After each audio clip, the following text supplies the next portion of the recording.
Alright, welcome to another edition of the Stoneforge Trials.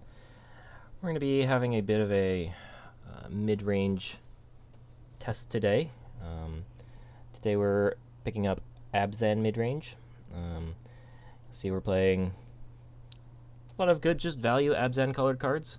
As always, running Stoneforge Mystic with suite of equipment, Batter Skull, Sword of Fire and Ice. We've cut the Sword of Feast and Famine this time around. As I've been playing with Stoneforge Mystic more, I've felt like we can generally afford to be cutting in equipment.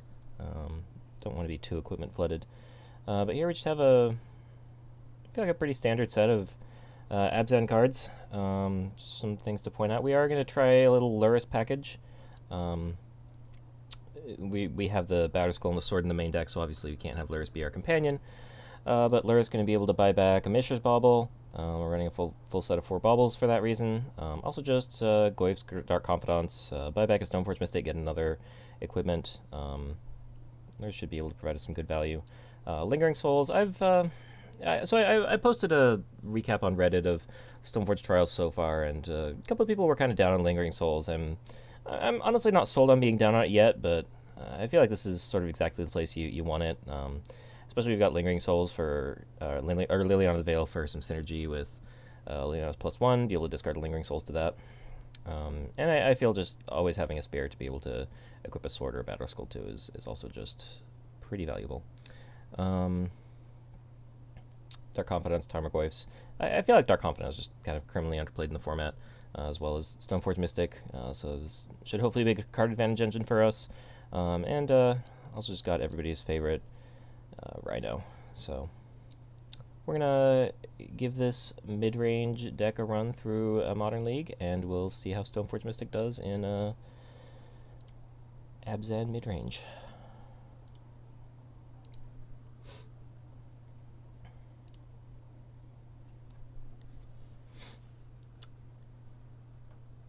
If you haven't seen my Reddit post yet, I did post on Reddit about the Stoneforge Trials. It's on Modern Magic. Wrote up a good deal about the first 5 decks I played: Martyr Pyromancer, Eldrazi Taxes, Black-White Tokens, Blue-Eye Sharkblade, Green-White Elves, all of which you can see on my YouTube channel, or some of the Twitch VODs are probably still up. But if you are interested in seeing Stoneforge in some of those decks, I would encourage you to check that out. And here we are with Abzan. This seems like a fine hand. Be able to get some early disruption in and get a couple of Stoneforges out. Looks like what we're looking for in a green-black X mid-range deck. Looks like we're up against a burn deck, so third Stoneforge is not exactly what we want to see. Thoughtseize is not exactly ideal here. Should probably actually be putting these lands into play tapped.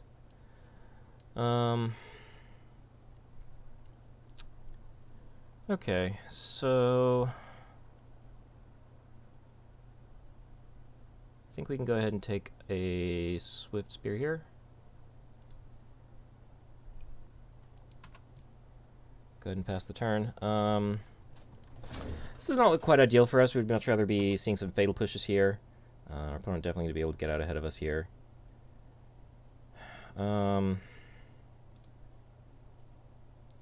Their opponent does not have a ton of, so they played Soulscar, they played Blister Coil.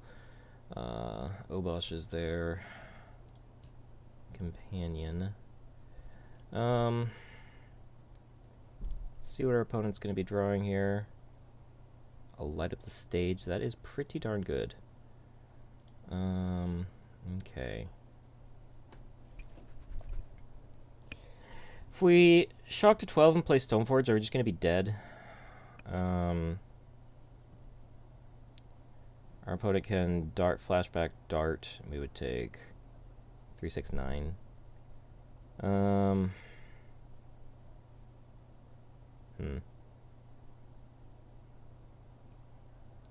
feel like we kind of have to take the line and hope that our opponent doesn't choose to dart the Stoneforge. But it is pretty rough here. Not expecting to be able to get through this, but this is what we've got.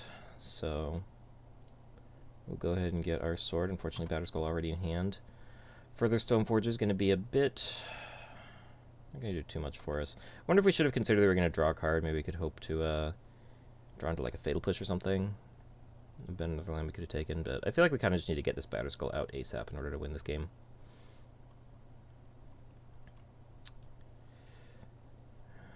Lava Dart is going to hit us.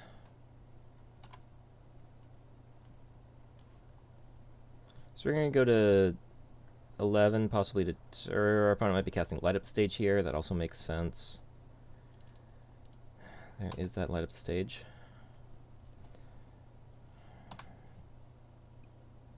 And, oh, there's a Mountain Lightning Bolt, so we're just dead here.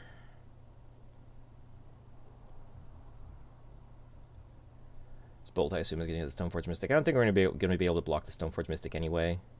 Yeah. So our opponent with a fast turn 3 win. We're going to get these Thought Seizes out of here. Those seem pretty bad. Collective Brutality seems pretty decent. Any extra removal and Path seems good. I think Dark Confidant is probably going to be pretty bad here.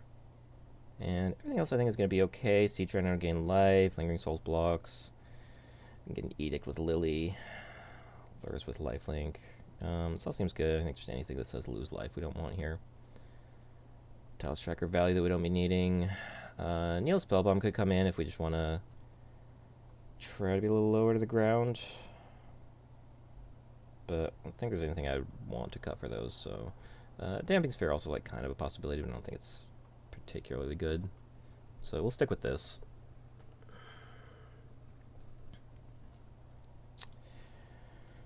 See if we can get a bit better of a hand. Definitely a bit of a slow, clunky one. Their game one. This hand looks solid. I like this. Yeah, seems definitely solid.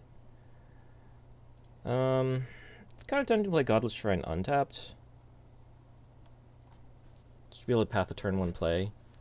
Also, because then we're going to be able to... yeah, actually we're going to lead on Plains turn 1.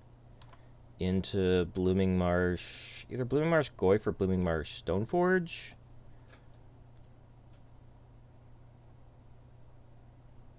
And hopefully, yeah. I'm going to go ahead and path this now because I hope that Lily on turn 3 will be able to be an Edict.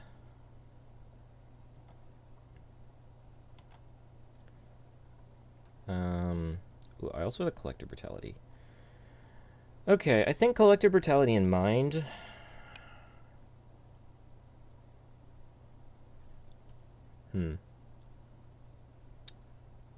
What would I rather do here? I am genuinely not sure.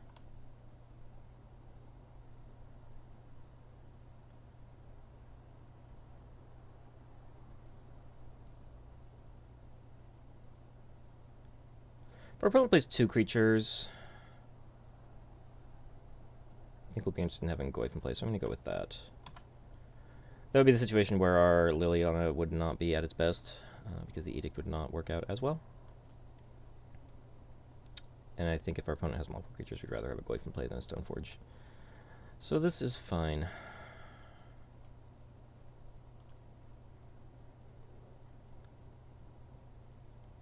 Still leave open the possibility that our Goyf could die to like a Bolt or something, or even just a... that is not going to work. Not going to work. Oh, it does. It's going to give -1/-1 counters. I guess that's something.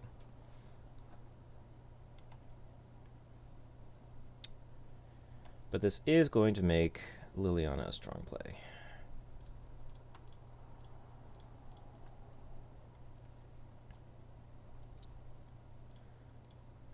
Edict you. That will also put a creature onto the battlefield.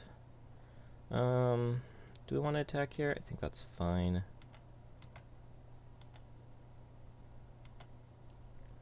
Our opponent could have a haste creature, but I think they would have played it last turn. They're going to get a couple of draws at 1. Interesting. Interesting, interesting. I will definitely be aware of that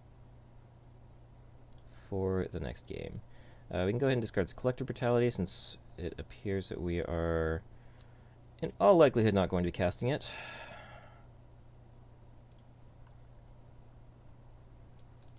And then I think we'll go for a Stoneforge. Getting a Batterskull down seems like a good way to win this game. Opponent starting Bone Crusher Giant.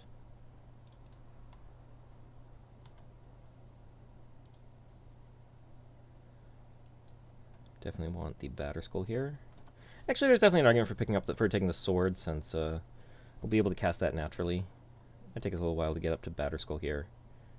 Also, especially with Liliana plussing, yeah, definitely some reason to want to get the sword here. That may have been a mistake.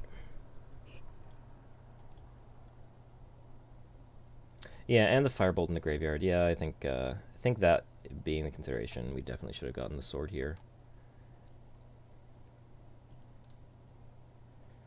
We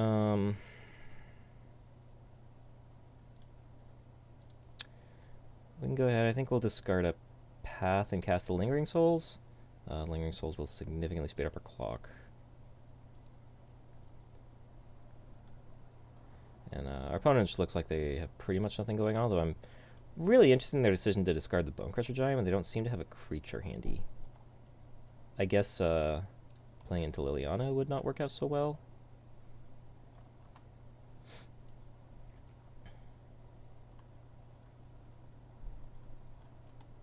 Seasoned Pyromancer seems pretty good. They discarded a redundant Blood Moon. Must have just drawn that this turn. Otherwise, that seems like something they would have discarded to Liliana.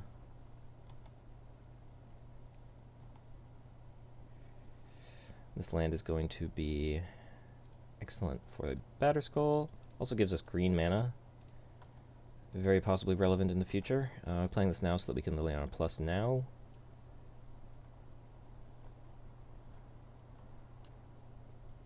Liliana just putting in work here. Do we want to attack with this Tarmogoyf? I think this is okay.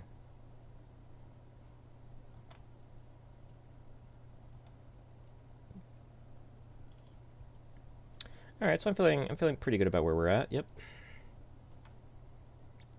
And I think we're just gonna run it back, and definitely seriously consider fetching for basics when possible. I don't think we drew any fetches that game, so we wouldn't have played it differently, but definitely good to know that our opponent has access to that line. And yeah, I definitely think fetching up the sword would have been better than fetching up the Batterskull that game. But we still got there.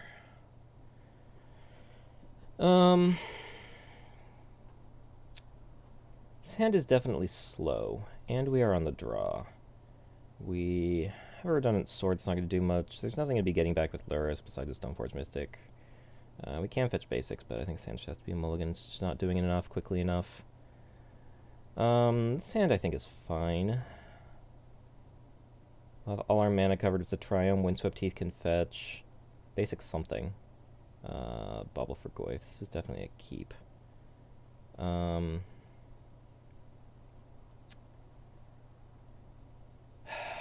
actually not sure what to put back here. I guess it's probably just the Batterskull. It's something that's not going to be coming in until later, although it's just a strong card. I kind of hate to do that, but it still seems fine. We don't have a Stoneforge Mystic, so yeah, okay. We'll go ahead and see what we could be drawing here. Tarmogoyf. Tarmogoyf actually seems decently solid here. It's already an artifact, and we can have instant in the graveyard pretty easily, and land. So I'm liking drawing that Tarmogoyf.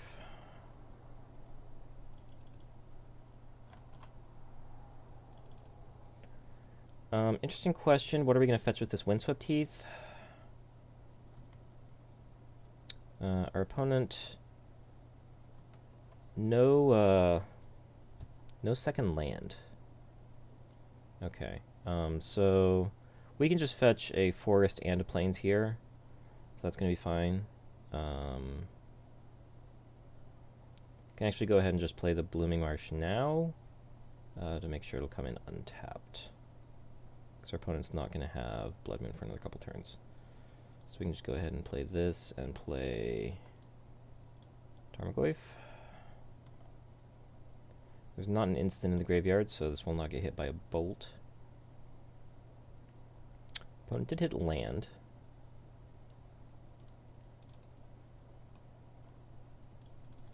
So we'll see what they have. They're just going to play a creature.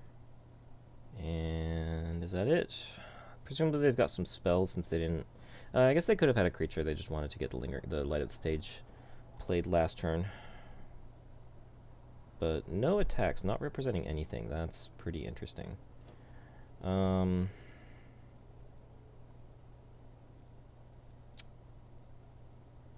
think this is just going to be Tarmogoyf and hold up Windswept Heath to fetch... Or no, hold up Marsh Flats to fetch Plains.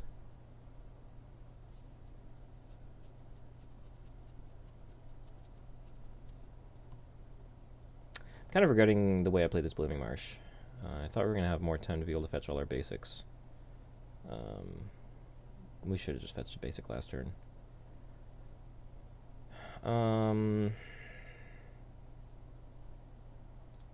Yeah, I think we're definitely fine to attack with this 3/4 Goyf and play a replacement Goyf. So I can go ahead and attack. We'll go ahead and get an extra point of damage in. Get our basic Plains. And go ahead and Goyf.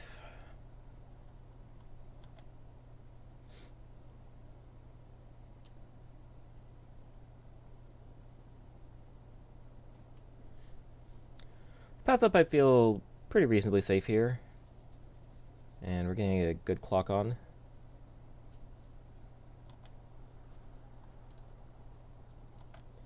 We'll go ahead and block and force our opponent to do something. I'm pretty happy to path the Swift Spear. If things go south, which I expect them to.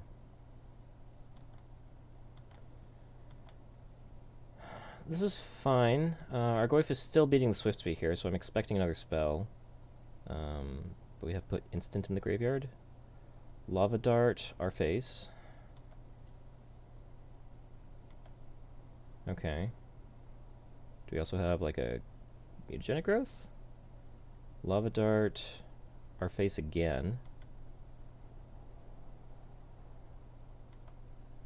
Okay. So now our creatures are just bouncing. And short of mutagenic growth or something, this can't turn out badly, so I think I just path the Blister Coil Weird now.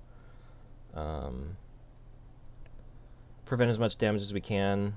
We're fine bouncing, and this all seems like it's going quite well for me. I think I want to get a Swamp for the Lingering Souls. There's a sorcery, so this is all fine. Yeah, I'm going to have Spirits in play, so I'm fine to double attack here. I want to know what I'm drawing, so I know whether or not to fetch. It's a Lingering Souls, that seems fine. I'll take that. And pass turn.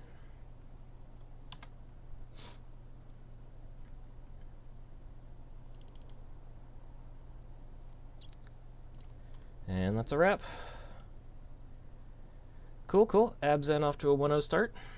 Liking things so far. Stoneforge Mystic so far drawing us a Batterskull that was probably the wrong thing to pick up, but still doing a perfectly serviceable job as a mid-rangey threat. So happy to see that. That is what we are doing. That is the sort of the plan of Stoneforge Trials, trying to evaluate Stoneforge Mystic in a variety of decks, and so far liking it Abzan here.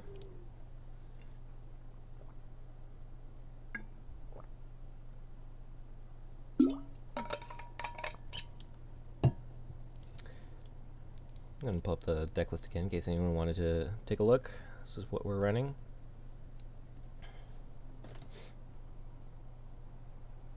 Sure, there could be a lot of things that could be changed around. Again, as I mentioned a few times on my previous videos, very much stretching my deck building legs. It's not something I'm too used to, but enjoying having a fun time giving it a shot.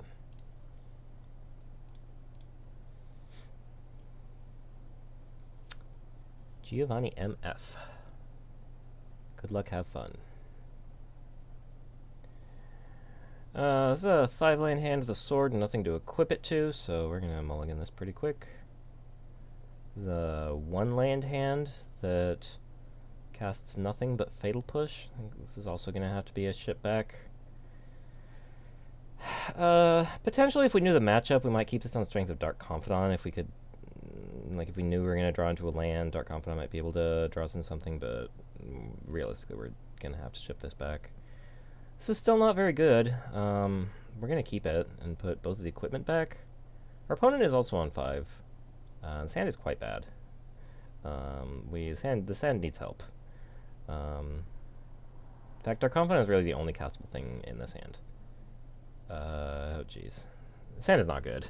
This hand is really not good.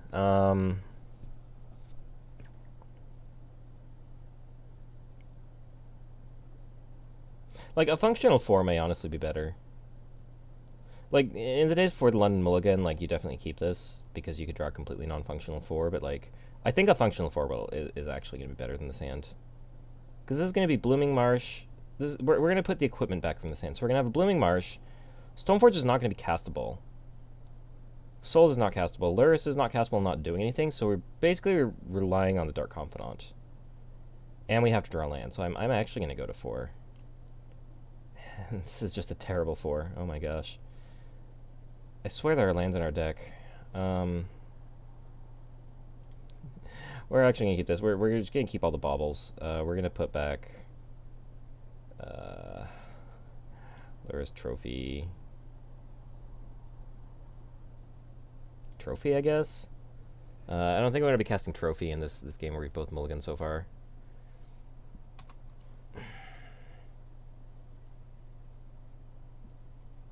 Opponent on some sort of green-black X deck.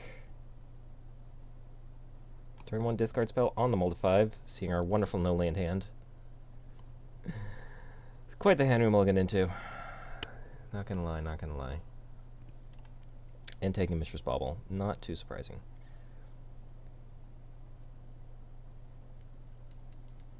I really wish we could have our 5 card hand back. See what our opponent's drawing here. Our opponent is drawing a bauble. Probably should have done that on our end step so that this card would not be vulnerable to a Thoughtseize. Looks like our opponent is on Jund. They did not reveal a companion, so they're not doing Luris shenanigans, although they are running baubles. So that suggests to me they might have a Luris in their deck.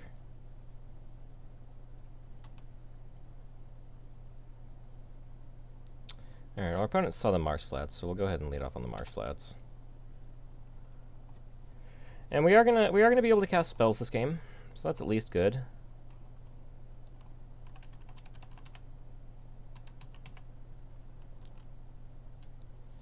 Inquisition, sure. Probably take the Goyf.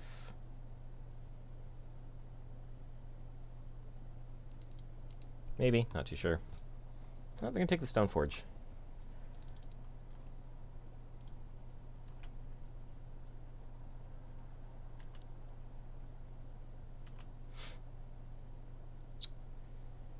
And they only have 1 card left.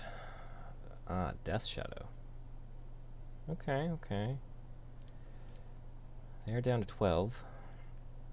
I think we can go ahead and get a Triome here. We can fetch a Swamp with the Verdant Catacombs, and I think that gives us pretty much everything we need.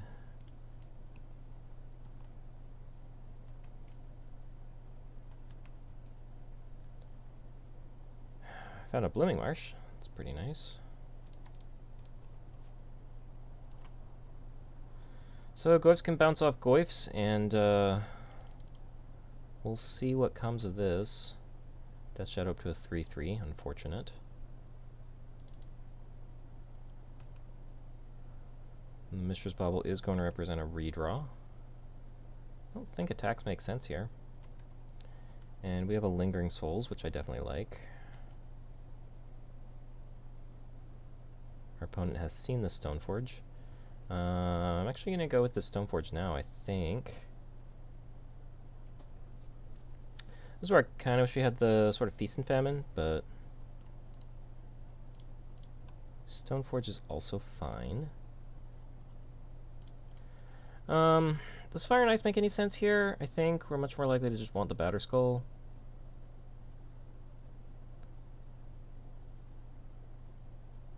Yeah. Batterskull seems solid. And no sense in us attacking. Alright, our opponent with a couple of cards here. We'll see if they can do anything.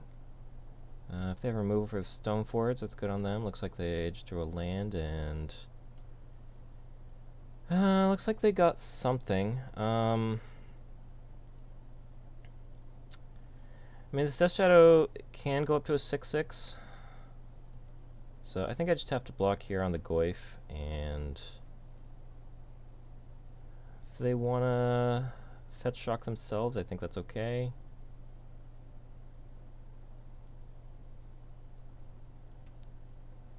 I expect they're going to have something back, because I expect they don't want to get hit for 4. They drew another Death Shadow, okay. Go ahead and fetch here. We're going to have Lingering Souls for chump blocking duty, so...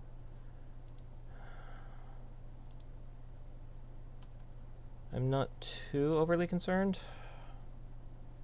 No reason to Thoughtseize here.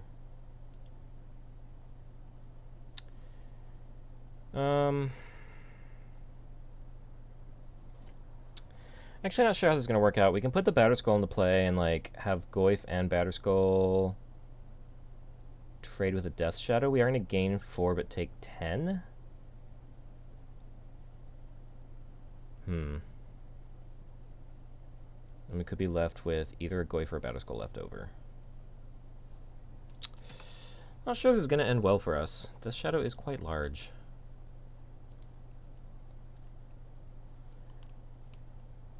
I liked our position for the second Death Shadow came down. And the fetch land made them 6/6s. If we can get a couple lands, we can keep putting the Batterskull into play with the Stoneforge. We can keep picking it up and putting it back in.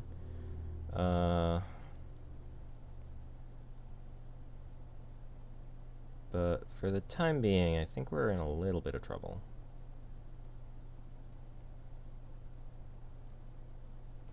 This does not seem friendly. Can't imagine it's a Kolagon's command. It's a Lurrus. Okay. That's going to get our opponent a lot of advantages. That's not good. We would really like to draw some sort of removal spell for that. No attacks. Interesting. Kind of expected an attack there.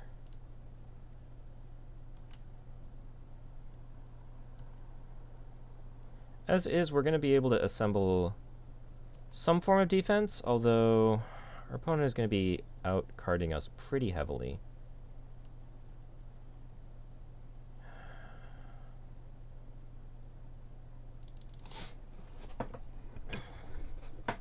Liliana Edict doesn't even make that much sense here, because our opponent can just rebuy whatever we hit with the Lurrus.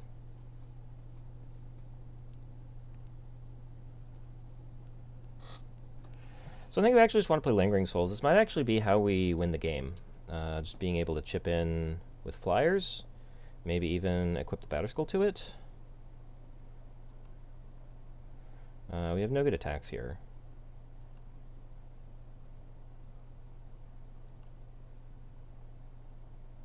And Lurrus is going to be pretty problematic for us here. Sure.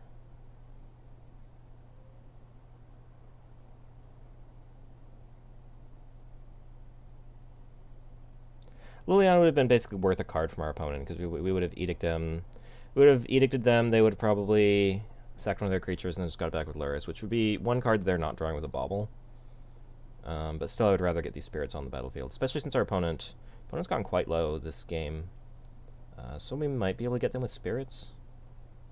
In fact, if they don't attack us this turn,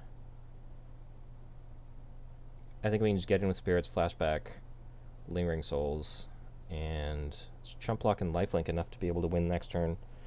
So I think our opponent has to attack us here, otherwise I think we will win. We're gonna see how this goes. They could also have Temur Battle Rage, which I don't think Jund Death Shadow is going to be running Temur Battle Rage, but I have seen stranger things.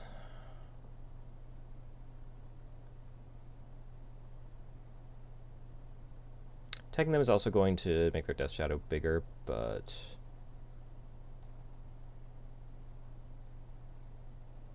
I expect to be chump blocking, so I think that'll be fine. We'll see if they attack here. Like I said, I think they have to. Yeah.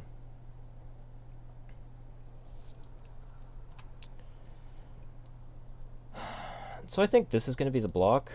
We might also chump with Stoneforge, because this is going to trade off for a Death Shadow. Have they played something out of their graveyard at this turn? Yeah, they've cast Mistress Bauble from the graveyard.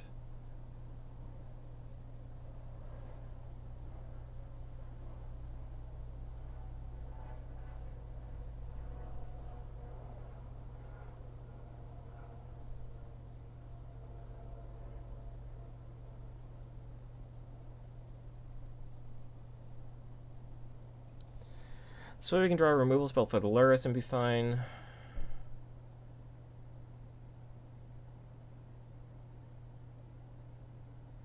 Yeah, we'll go with this. On some level, I'm not sure it really matters what we do. Our out is to kill them with flyers and to not die. And giving them one fewer attacker next turn, I think is probably our best shot at living next turn at this point. Like it's the thing I'm worried about is that it's definitely questionable to be trading off here when our opponent can just recast the Death Shadow next turn. But especially because they already cast a Mistress Bauble this turn, I'm fine doing this because it makes it more likely for us to live next turn. And that's really all we care about. If our opponent has a removal spell here, that just blows us out. They have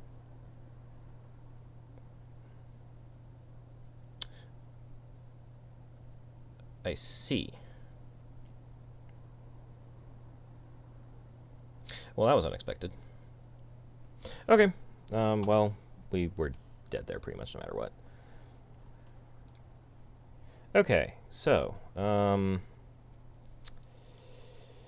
definitely wanting paths here. Definitely wanting spell bombs here to combat the Lurrus. I think... What do I take out here? Everything seems quite good. Maybe I don't want the discard.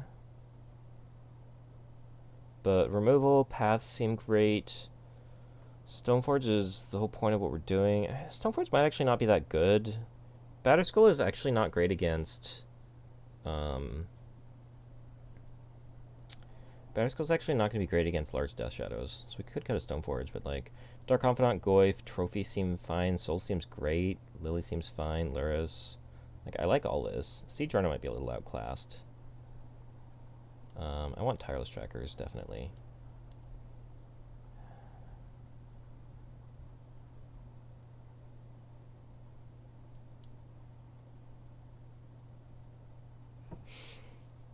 Do I really go down to one Stoneforge?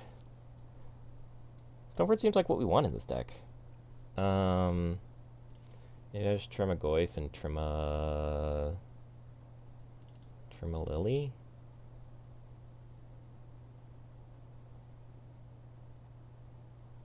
Actually, I can see trimming the Siege Rhinos. It just gets outclassed. Goyf I'm fine with. I can cut a Goyf over a Lily. Or I can cut a Lily over a Goyf. Yeah, I think I'm happy with this.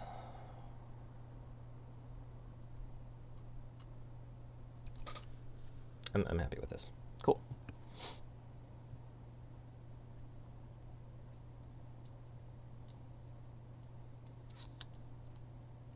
One of the things I definitely like here is the possibility of hitting our opponent with a Spirit with Sword of Fire and Ice.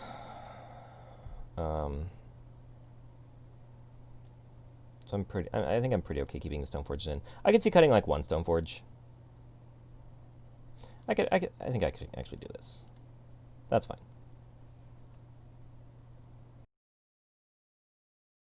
A little less in this match. Still pretty astounding that we managed to do that well off a mulligan to 4. Granted, our opponent also mulled to 5, but we mulligan to a no land hand on turn on 4.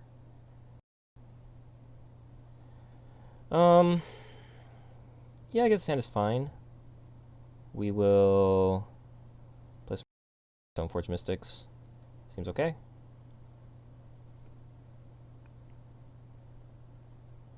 Would love like one more business spell, but I think it's fine.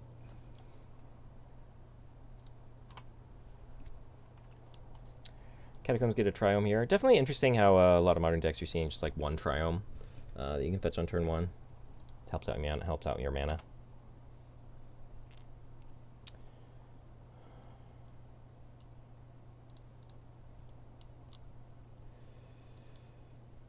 Triome.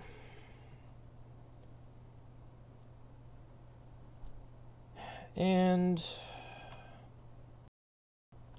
interesting that our opponent is not going with the Scry 1-esque trick with the bauble. Here I think we're probably safe from discard, so I think I can. What do I want to do here?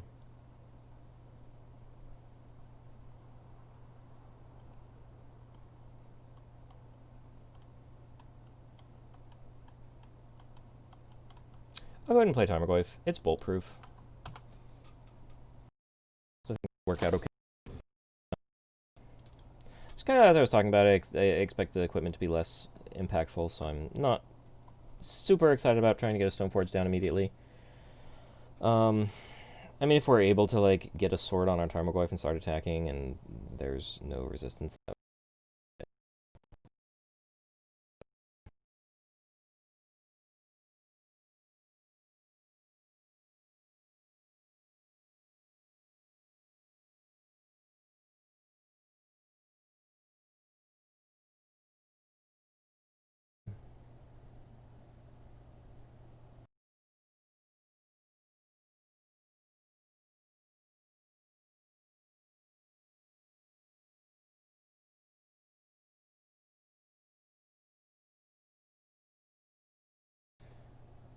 Yeah, sorry, I don't know what's going on with my upload speed.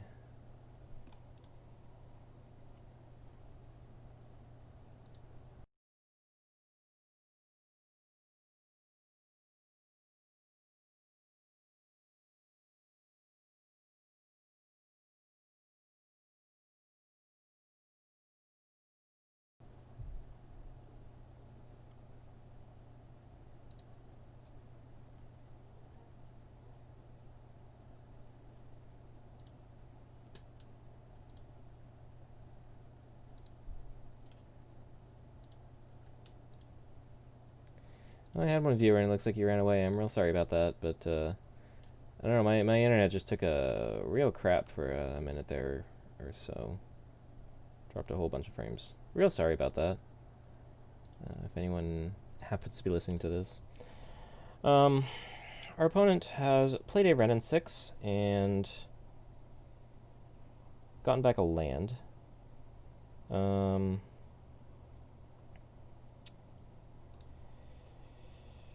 What are we doing here? I think we kind of want to get the Renin 6 out of the way, and otherwise...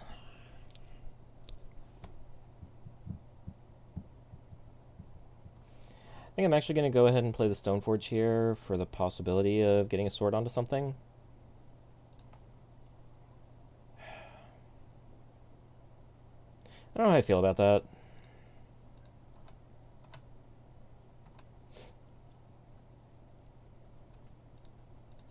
I think it's probably okay. We have a Luris to rebuy the Stoneforge. Yeah, I'll talk about this in a sec. So we're going to get the sword. And pass. Yeah, so I'm going to have a pretty steady stream of creatures to be getting back.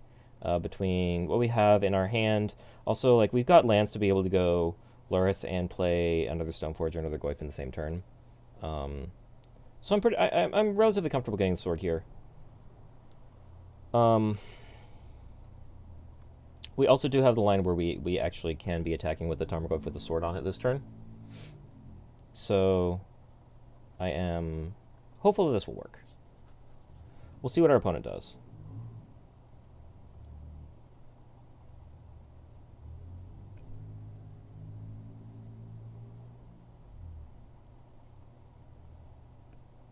I'm a teensy bit scared of Ren and 6. It's just going to give our opponent a lot of card advantage over the long game. If our opponent does plus the Ren and 6, I think we still attack our opponent. I mean, we are going to give them an extra plus off Ren and 6, but we're going to draw a card with Sword of Fire and Ice. So I think that's okay. We'll let them have a land, but we'll draw a card, which will hopefully be a business spell, which will do something. I'm kind of sad we're wasting 1 mana here, but what can you do? It's not like we're going to play a Lurrus. I'd really love to be able to find a Mishra's Bauble here, just to be able to combo with Lurrus.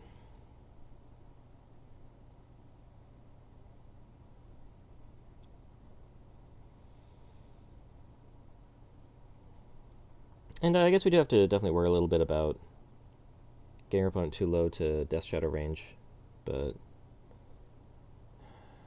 you kind of can't really avoid that.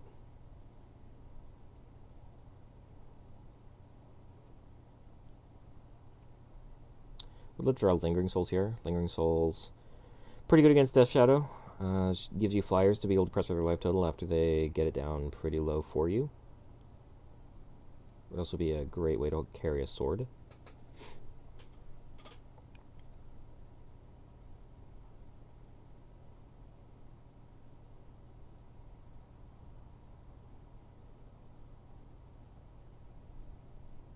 Not too sure what our opponent is thinking about. They do have a full hand of 8 cards, so they could just be trying to figure out what their best play is. I'm sure they've got a lot of options.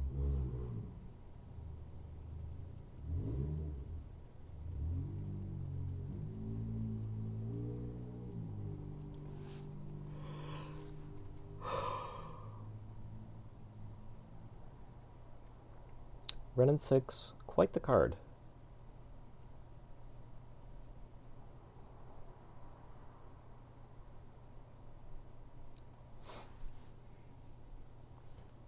I know I definitely spent a while thinking that the minus to ping something was a -2.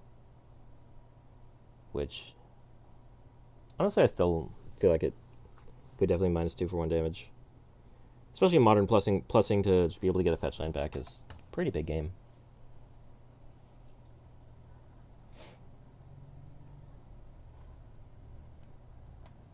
Yep, we're getting the land back. And what are you doing with your mana?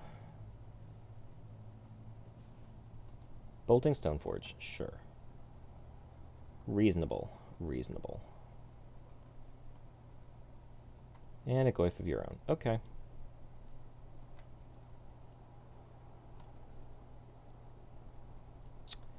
Ooh, I like this.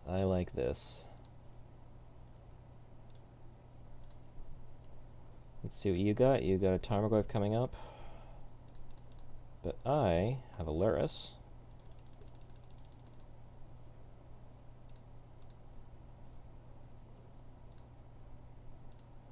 That looks pretty solid to me.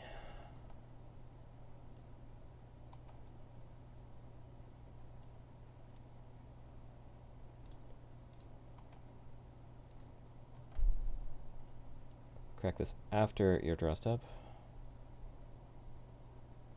Actually, I'll wait in case you have a Nihil Spellbomb or something. No reason to do this on not the end step. I was going to try to get some F6 value, but seems like a bit of a waste.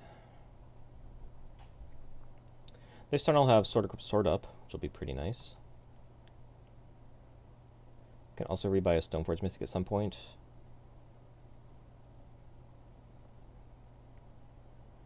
Opponent now in potential Death Shadow range. This definitely makes me this matchup definitely makes me wish I had Sort of Feast and Famine in my deck still. Would have mostly protection from our opponent's deck. Okay, well that's unfortunate. It's interesting their opponent is making this play when they know that we have a sword in hand. Kind of suggests maybe they have another Kolaghan's Command. We can discard an extra land. We got plenty of those.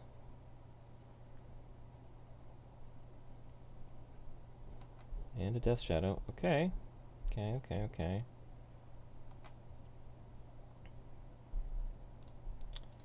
Go ahead and see what you're drawing. You're drawing another Wrenn and 6. And what do we have? That Fatal Push looks pretty solid. Unfortunately, we're not going to be able to Sword Equip Sword and push something. So I think we'll probably just go something like push Death Shadow, play Stoneforge, play Tarmogoyf.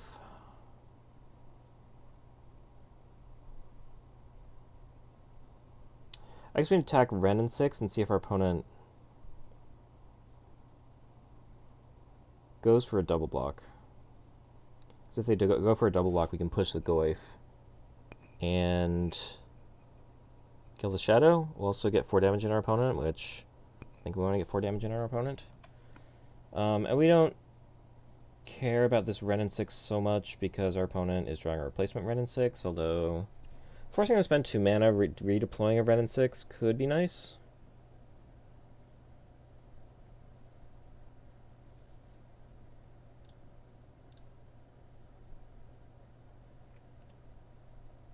The -1 is definitely awkward because it means that our opponent wins Goyf Wars. What am I doing here?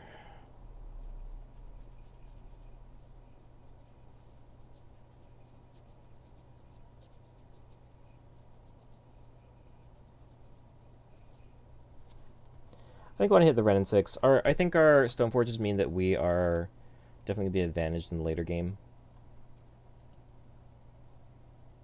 Sure. I mean, I guess you can also do that. There's no reason you can't do that.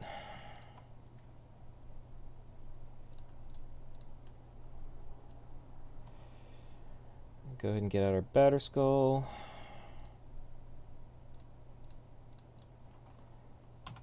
Play a Tarmogoyf and see what our opponent's got in store for us.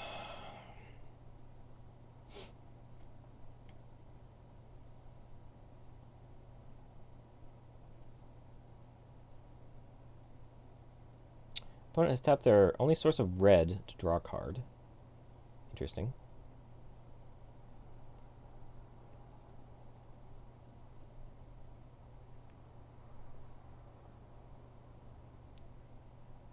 I feel like we're in a pretty good position here. Playing and equipping Sword is going to make our Goyf bigger than our opponent's Goyf, and so we should be pretty easily able to get through. So just going to let us trade Goyf for Goyf. And it's going to force a block because otherwise the hit would be lethal. And we'll have a Goyf back to block. If we draw a land, we can even put the Sword on the Goyf on defense. I like that. Opponent is going to see this card we're about to draw. And could, in theory, have like a Fatal Push-Up. Actually, I have a pretty loaded hand. I would not at all be surprised if they have a Fatal Push-Up. Assassin's Trophy is quite something. If I go Sword Equip Sword, then we're not going to have the trophy up.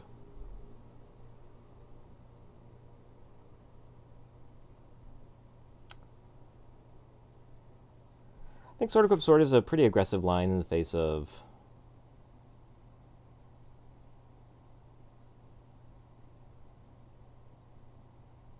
like with all the cards our opponent has, I expect that they could have made use of that mana.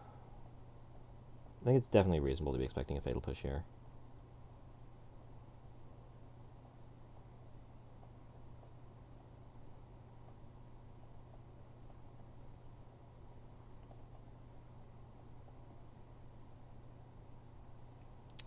On the other hand, we do kind of need to do something about this Ren and 6.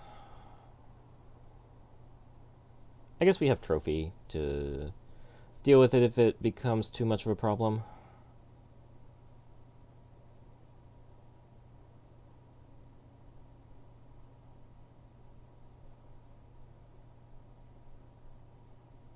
Yeah, I actually think we just pass here.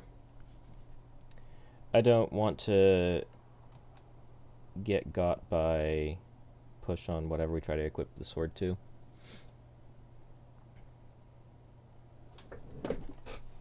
I think our opponent just has so many cards that they're very likely to be able to have a fatal push up. It's fine, we'll be able to put the sword in this turn and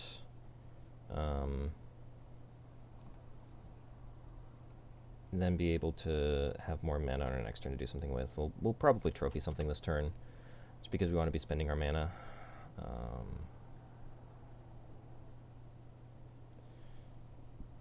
I might trophy the Ren and 6, I'm honestly not sure.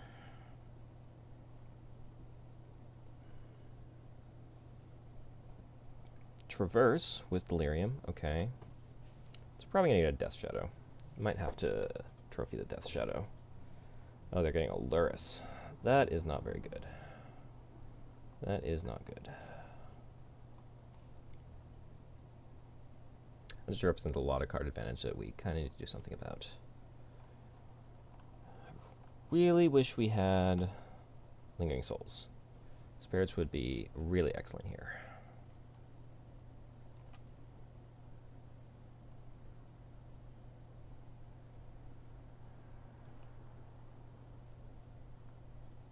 Let's just keeping better track of like what lands our opponent might have in their hand.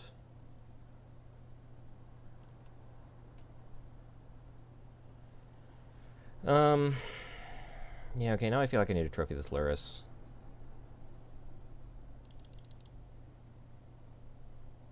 Ren and 6 is pretty bad, though. We might really need to do something about Ren and 6.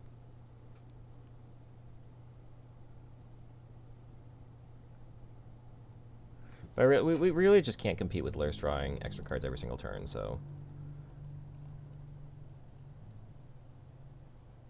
Veil of Summer, okay. This is not something I was expecting. At least now we know that our opponent does not have Fatal Push-Up.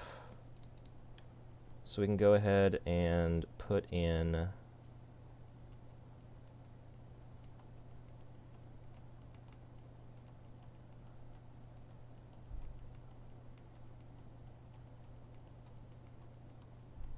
I'm not actually sure what I want to put in.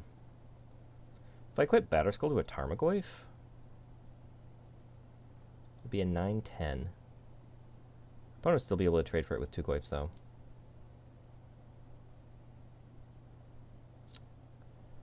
I put this sword in. Can equip it to a Tarmogoyf, swing, and equip it to the other Tarmogoyf for defense. That is really good. That is very, very, very good.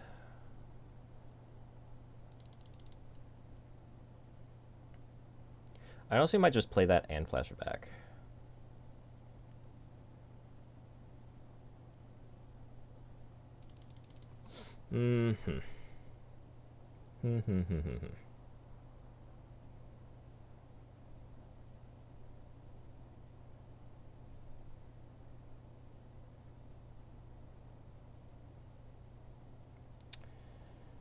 Yeah, I think that's probably our best line, because Luris means that offing a Tarmogoyf or something is not really going to do too much. They just get to replay it back. So I like having I like just having 4 spirits in play.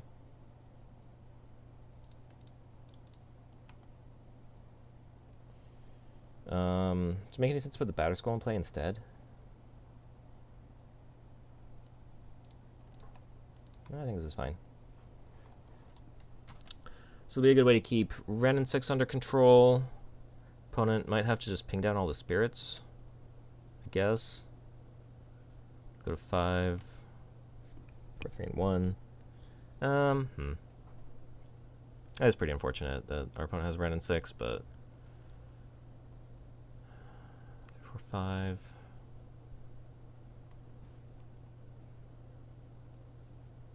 This does represent being able to kill Lurrus, though. We'll be able to equip the sword to a spirit and hit the Lurrus with the trigger. Can put a Batterskull into play. Can hit the Ren and 6 down a bit. I feel like it only makes sense for our opponent to be minusing on Spirit, since they know that they're not going to be able to alt Ren and 6.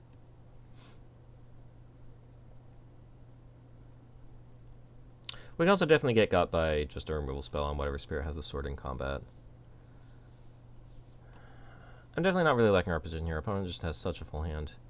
I think a lot of them are land because of the Ren and 6, but it's difficult to know for sure. I wish I was tracking this a little bit better.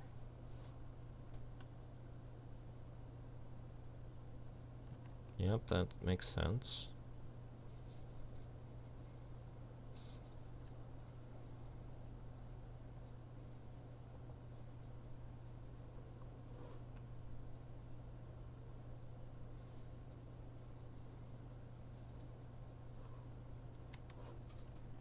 I don't think we're in too much danger of dying, especially soon.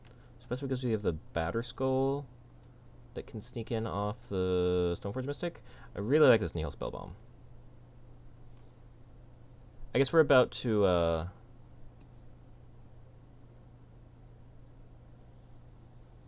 kill our opponent's Lurrus, so maybe it doesn't make that much difference, although our opponent almost certainly has some sort of interaction up.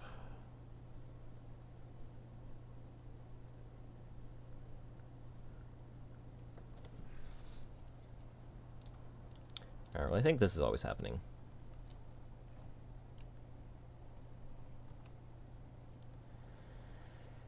We're definitely going to try to get a trigger here.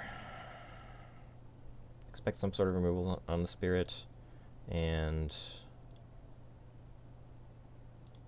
I think we can go ahead and attack Ren and 6 here. I don't think I need to be jump blocking the Spirits. I'll have a Batterskull in play, probably. I think we can just try to get Ren and 6 down. Get some value off these Spirits before they go. Expect there's going to be like Fatal Push on the Spirit. We're up to count the sword. Okay. Sure. That makes sense. Makes sense that our opponent has some interaction in their 7-card hand.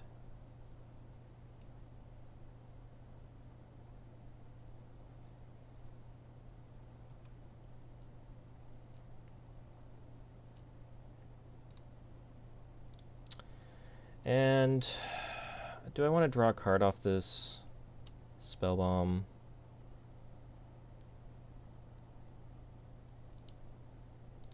Kind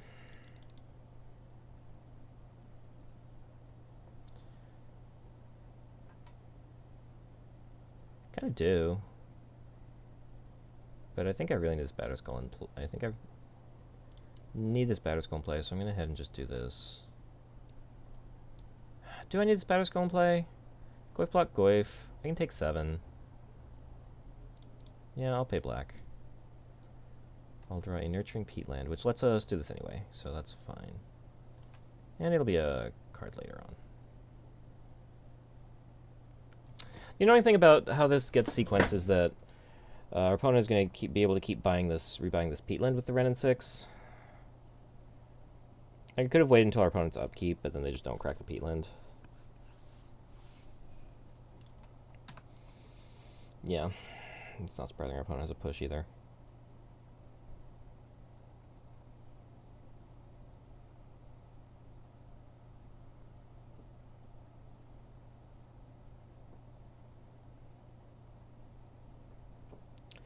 We do, in theory, have a potential line of putting Batterskull into play and then clicking Batterskull to a Spirit.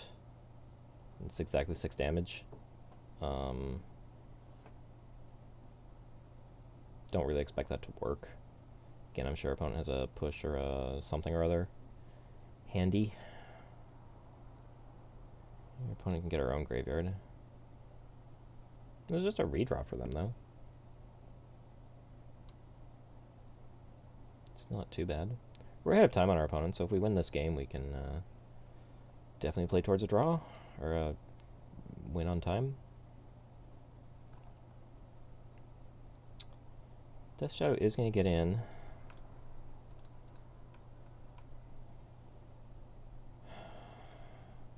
I don't know why I clicked done. I meant to put the Battle Scroll into play. Mode was a weird interface. Oh my gosh. I've had some pretty spectacular punts on stream the last few days. Between this stream and last stream. Yeah, I don't know. I don't know.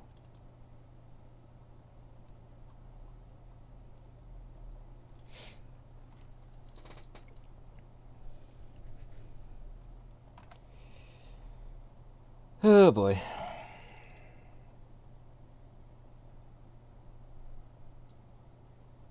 Yeah, not being able to interact with Luris is just pretty backbreaking for us. They've had the Luris in play for a long time.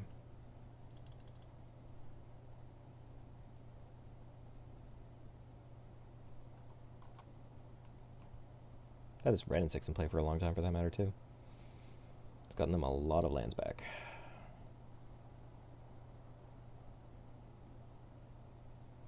Tarmogoyfs are pretty hilariously small at this point in the game, given that we have both exiled each other's graveyards in short succession.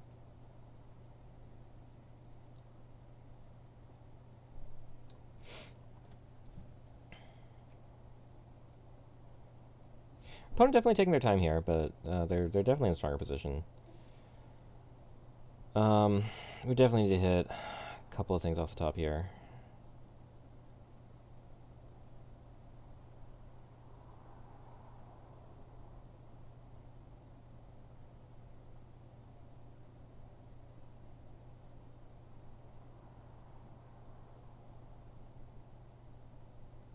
Okay, I think our opponent just wants to make sure they're not going to die to these spirits. Yeah. Makes sense. Land would actually be lethal for Stoneforge and equipping the Battle Scroll.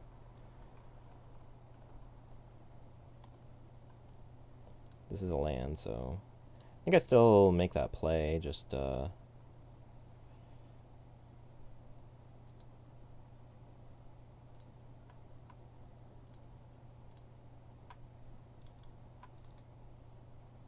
try this again. Actually do it right this time, maybe.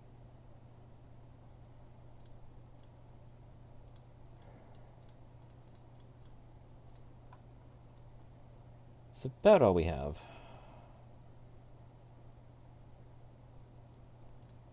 Try to attack our opponent with this.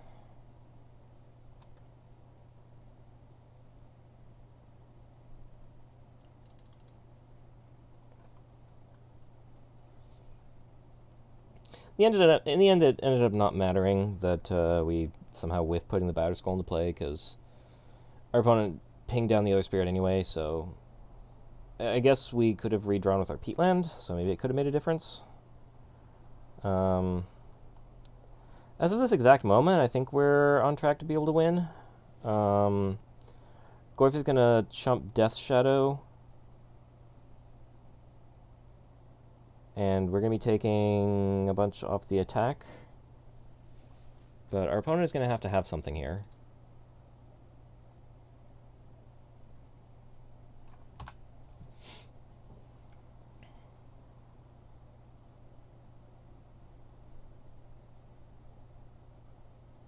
They don't seem to have anything yet. They do not have an answer to the spirit. So we do have hope. We do have some hope.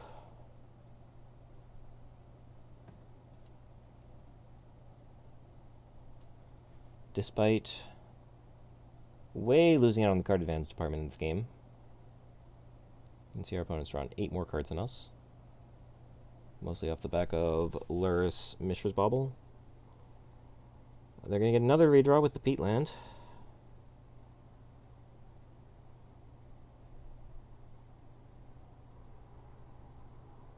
Our opponent's pretty far down on the clock, so if they're not able to pull something out, then I think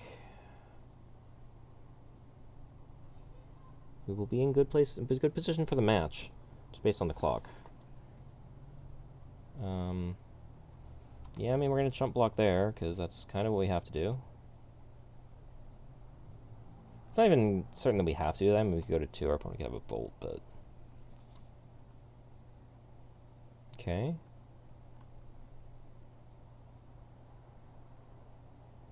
I mean, do you have something here? I feel like if they had something, they were maybe doing it already. No, they got it. They got it. Yeah, we took our siege rhinos out, so that's not an out. Put Batter Skull on this. We can... Maybe we can push a Death Shadow and get in... Still 5/6. Yeah, this is still really not doing anything for us.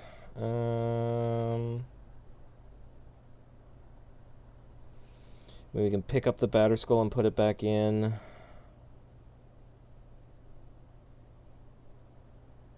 I guess we're not dead.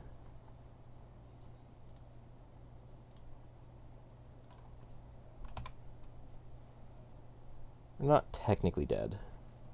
So we'll keep on playing a bit. If we draw another removal spell next turn, we could, in theory, be okay. Our line is we're going to push the Death Shadow, pick up the Batter Skull, put it back in with Stoneforge, jump the Death Shadow. We'll gain 4 up to 18 and take 13 down to 5.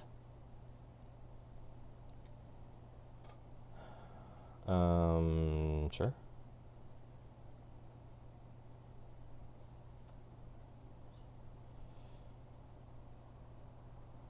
Sure.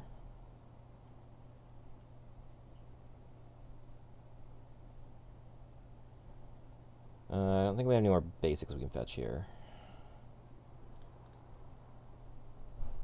So we're going to have to fetch Shock, unfortunately.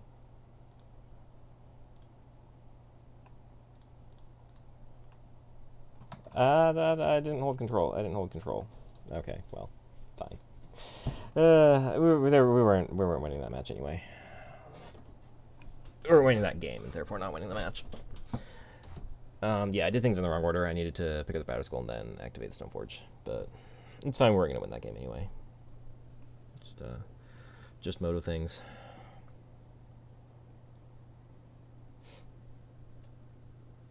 Hope anyone watching the stream is enjoying it. We are currently still neck deep in the Stoneforge Trials. Just trying out Stoneforge Mystic in a variety of decks and trying to see if we can find a good home for Stoneforge. We've played a bunch of different decks so far. Some more conventional ones like Blue-White Sharkblade. We've tried Stoneforge in a Mardu Pyromancer shell. Tried some much more off-the-wall things like Stoneforge in Green-White Elves. Really, Elves plus Stoneforge Mystic. That was the white. I was really curious to see how that one was going to work out. I felt like Stoneforge would be a really good way to grind a little bit more, make your random Mana Dork Elves that are hanging around later valuable if they're carrying a sword, but we're really not able to conclude much from that match. All of our matches we won with that deck, we won just by doing Elves-y things, so hard to conclude too much from that. We are definitely keeping this hand. This looks like a very excellent starting hand. Be able to Inquisition on 1 into Dark Confidant, hopefully goes somewhere from there. A couple good early Tarmogoyfs, so I am liking this hand. Opponent on this could just be Ponza. This does look like Ponza. Curious if we want to fetch like a basic forest or something. We can't fetch basic forest. Just in case they had like double Blood Moon. What are we gonna want here?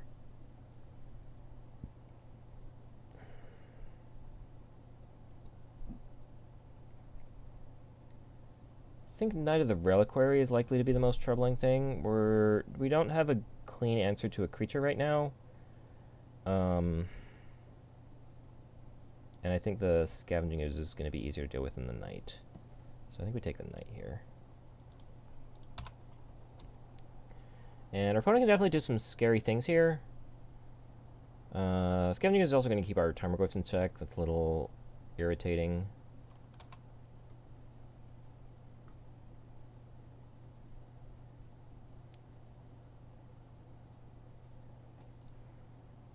Opponent has played everything we know about in their hand. But we should be able to... Hopefully the Stark Confidant will be pretty valuable for us. And Lily's Lily. Edict, not going to be super effective when our opponent has an Arbor Elf in play.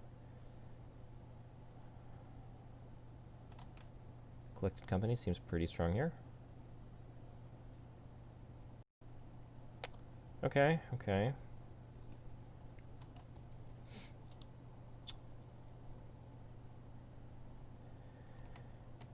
Yeah, Scavenging is actually going to be a pretty big problem for the Tarmogoyfs. Should probably have considered that a bit more in our Thoughtseize, or in our Inquisition decision. Free card from Dark Confidant, always nice.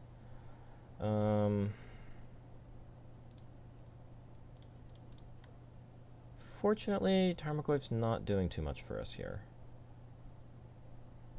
Not doing too much.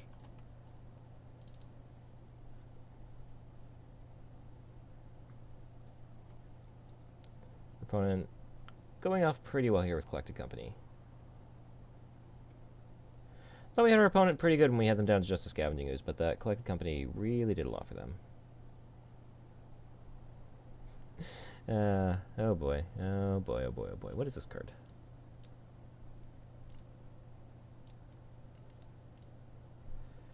Enters the battlefield, you may search your library for a forest card and put it tapped under target player's control. Okay.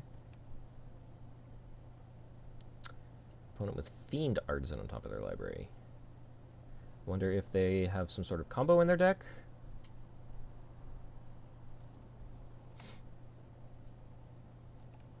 Or what exactly?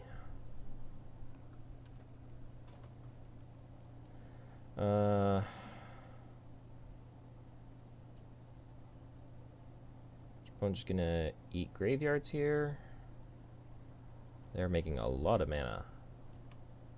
I guess they're just, they have Coco in hand. They can Coco again. I think we're probably not going to be able to deal with all of this super well.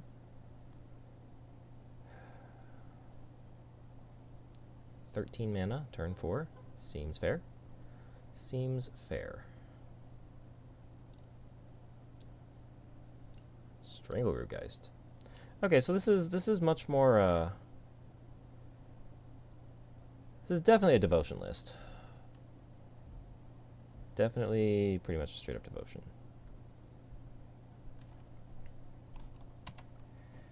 Yeah, go ahead. Go ahead, eat the graveyard. You got it. Not much I can do there.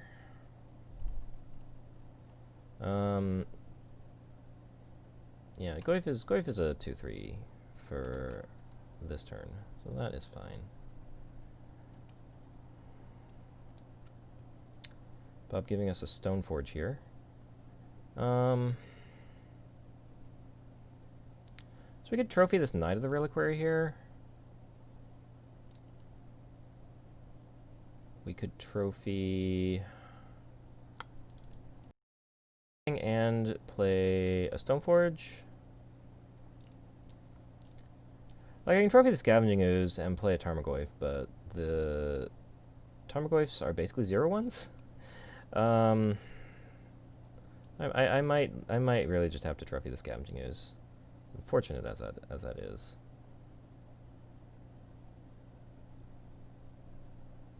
Opponent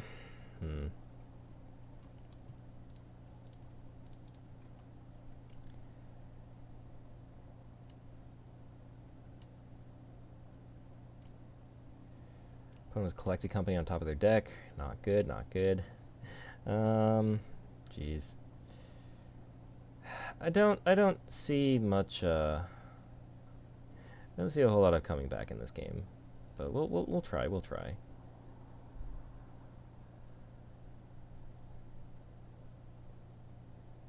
I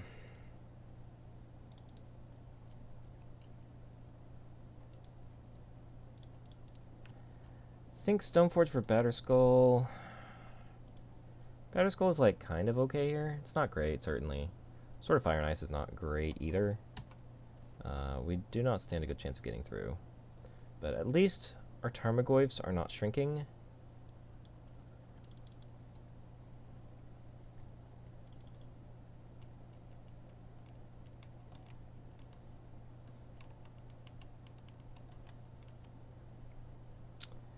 Opponent's just going off with Collected Company here.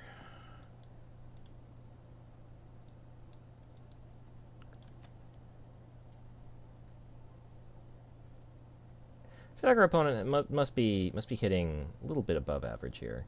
And like honestly, like a lot of our opponent's deck, or a lot of our opponent's board, is not like super impressive. Like a lot of these 2-1s are just kind of whatever.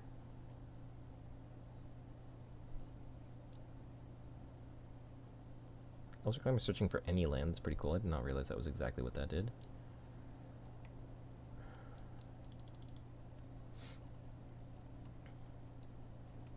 Yeah, so this feels like a matchup we should be able to be pretty decent in.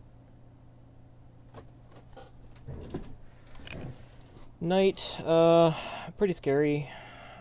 I could definitely consider chumping with the Dark Confidant, but I think we can just go ahead and take 5 for now.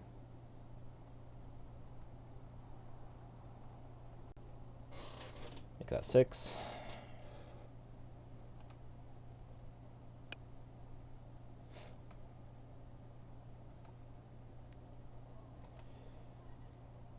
Batterskull's in hand, so we can't flip Batterskull.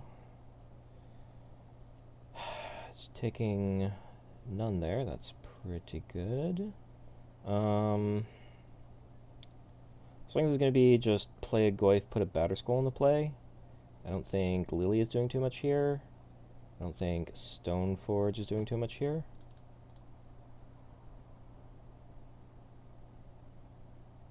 That was a mistake. It was a pretty significant mistake, actually, because I can't activate Stoneforge without fetching for a Shockland. Really just not thinking ahead here too much. Getting ahead of myself.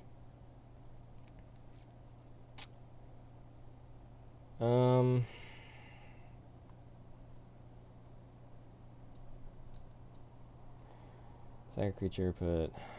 Alright. What does our opponent get? We can get with this Fiend Artisan. They've got plenty of mana.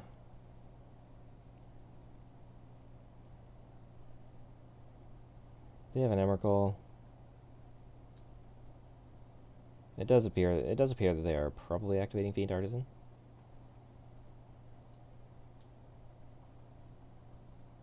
They're activating Kessig Wolfrun, actually.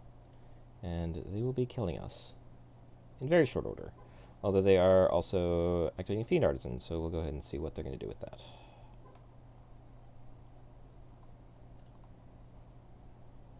Sure. What CMC 12 or less creature are we getting here?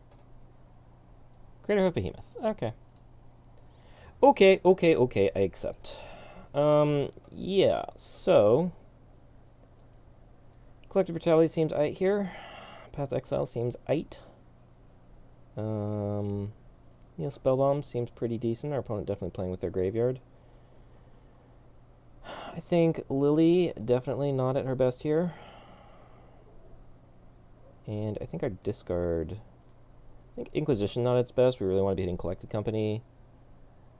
Everything else seems pretty good here. I'm not sure what exactly we want to be cutting. We can just kind of trim around the edges. Brutality not the greatest, but I think it's fine. I probably should have brought those tireless trackers in. I feel like this will be a pretty grindy game, but I think we can manage with this. Dark Confidant should be pretty decent here.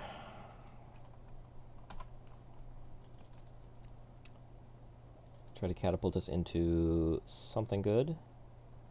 Utopia Sprawl, solid.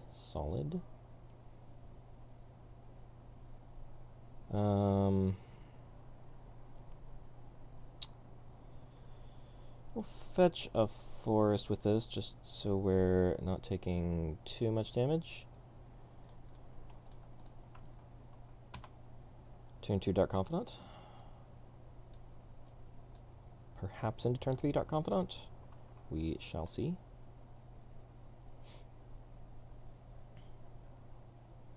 Knight of the Reliquary. We will Collective Brutality that.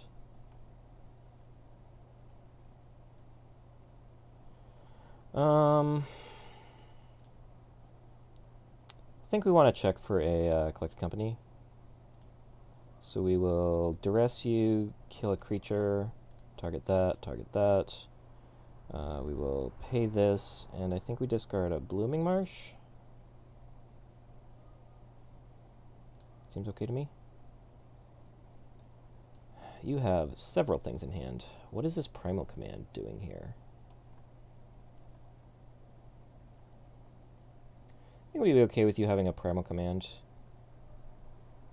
I think mostly we just don't want you to be Cocoing.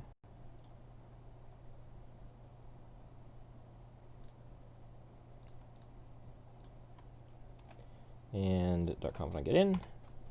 And this seems like a much better start to the game.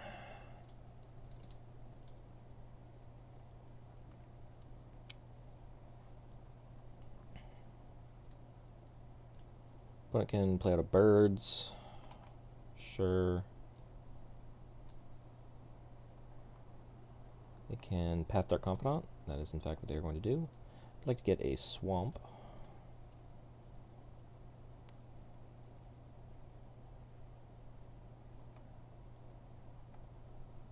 Opponent just with a Primal Command in hand. Fine with me. That will come in tapped, unfortunately. We can go ahead and play out our hand.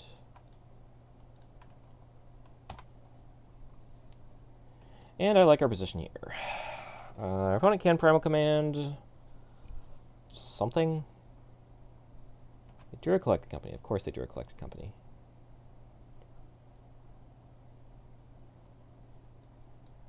Okay, Knight-y Madrid, not too amazing. You may get a forest. Why does this target somebody to get a forest? You search for a forest card and put it tapped under target player's control. That's just weird. Is it a basic forest? No, it's any forest card. Okay. This is fine.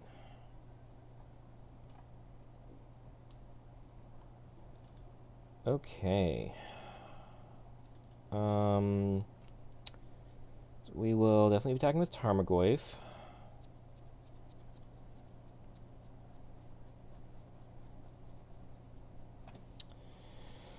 Not sure how I exactly want to do this. I can Spellbomb and push the knight. Kind of want to do that before they untap. I can put a Batterskull into play, but I think I want to Fatal Push.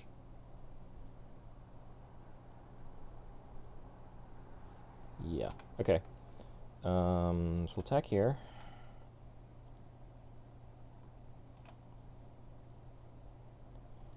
We will...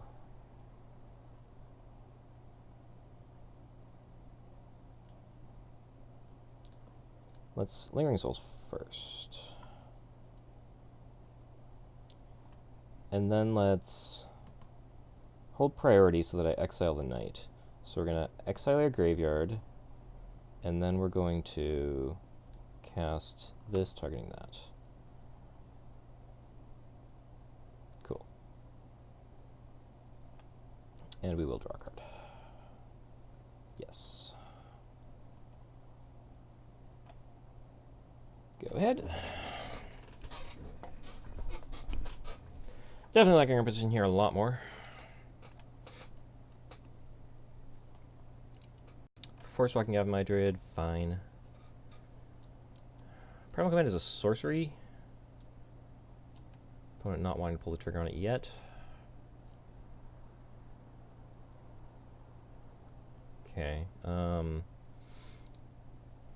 Well, we can get in with this sword now, so I think we're going to go ahead and do that. I didn't really need to take damage there, but... attack, attack, attack. Attack, why not?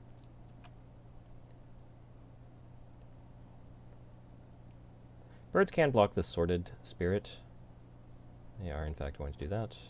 But taking 7 here to 5. What is this? Did you use the primal command? They seem to think that it is an instant. Seem to be laboring under that delusion. Alright, go ahead and pass turn. Yeah, we should have done this before so that could have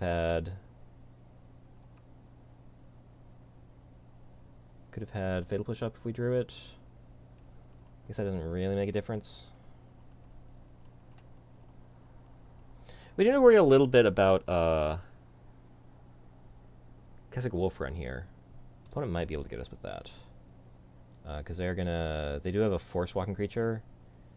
And Primal Command can get Elvish Reclaimer, which could get that, but that's a couple turns. It's going to take a couple turns. We've got our opponent with damage in the air here. They're gaining 7 life and they're getting a creature. Okay. They're getting a Woodland Bellower. Okay. Not exactly sure what that's going to do.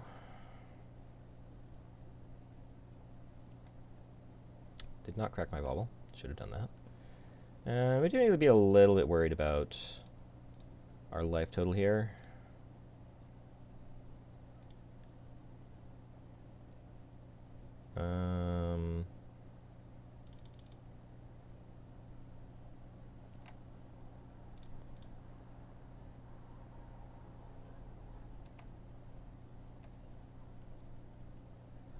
I think I'm actually okay to shoot my Dark Confidant here.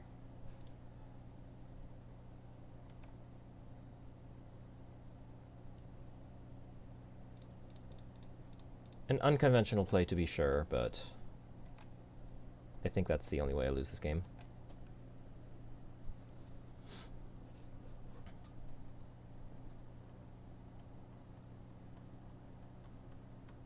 Cool. Cool. I think I want these tireless trackers in.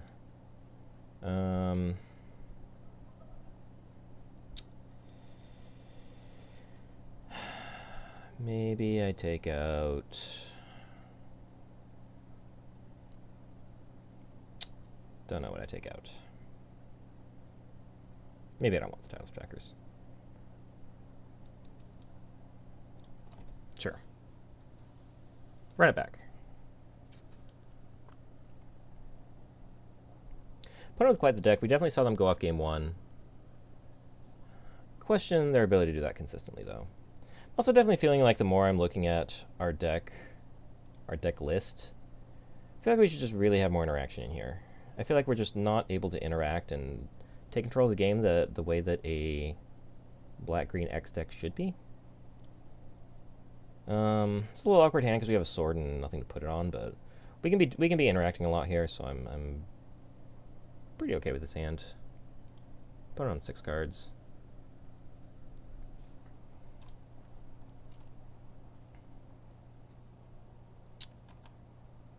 One with the birds.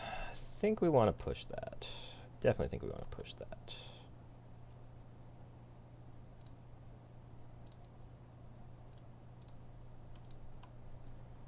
And we'll go ahead and bobble on our opponent's upkeep.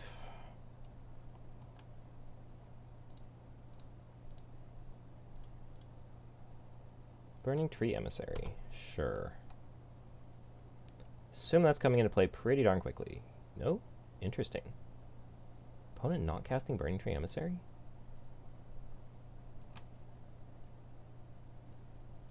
Okay, well, if you're going to let us get a Dark Confidant in play, unchecked, we will take advantage of that. Wonder if our opponent maybe just F6 there, accidentally. Do not know. Would like to have white mana here, but... maybe your opponent just not wanting to fetch shock? It seems kind of odd. Fiend Artisan.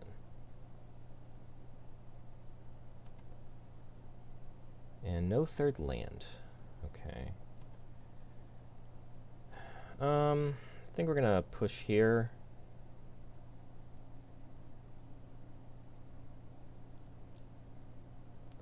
Is this something we want to push? Actually, not sure. It's not quite too scary right now.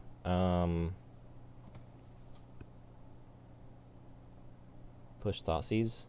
Let's Thoughtseize first, just kind of see what our opponent's working with.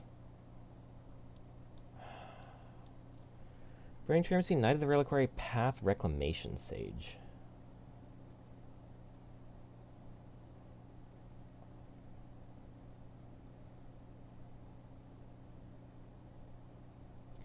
I think Knight is the scariest card here. I would kind of be okay with a path so we can get some stuff out. Rec Sage, obviously not ideal against our equipment, but, I mean, hey, what can you do? I think you kind of just have to take the most powerful creature. And yeah, I think this gets pushed. And I'll go ahead and shock to play this Spell Bomb. Perhaps it induces our opponent to play the Reclamation Sage, and that would be better for us long term. I would be surprised if our opponent made that play, but it's always a possibility. Need to draw a land. Burning Tree, yep. And you could play the Reclamation Sage. Nope, nope. Not gonna bite, not gonna bite. Sensible, sensible. Bob doing great work for us here. Lurrus going to be similarly excellent.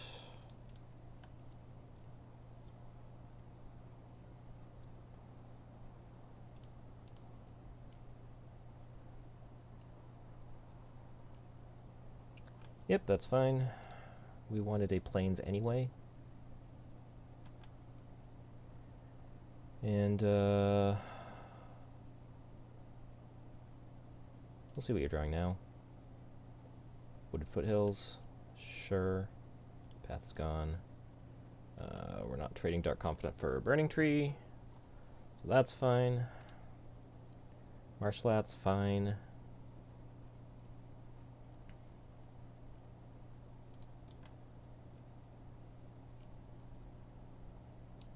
So I could play Siege Rhino, or I could go Sword Equip Sword. Get in, hit the Burning Tree Emissary. Our opponent would definitely pull the trigger on Rec Sage then. On the other hand, I feel like just getting a Siege Rhino into play has to be pretty dang good. So I think we'll do that.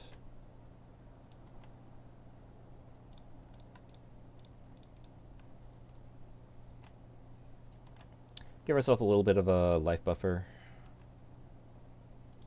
Don't need to be messing around with swords right now.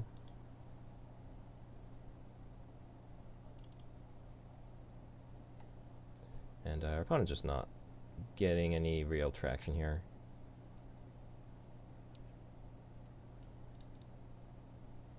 Dark Confidant putting in a ton of work this game. Really happy about that.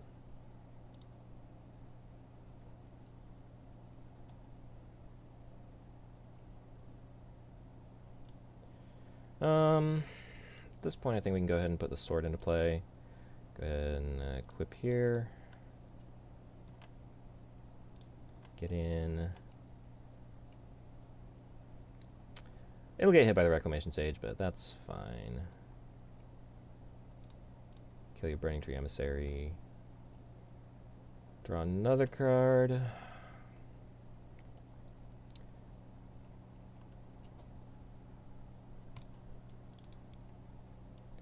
Cool.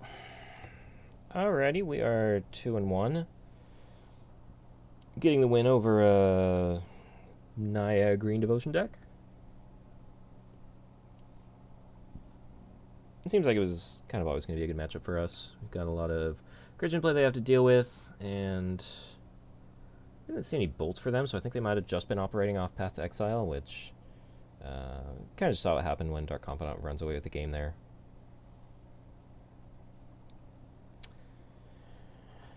This hand looks fine. We've got a 2 through 4 curve. Got some powerful cards. Yeah, this hand looks solid.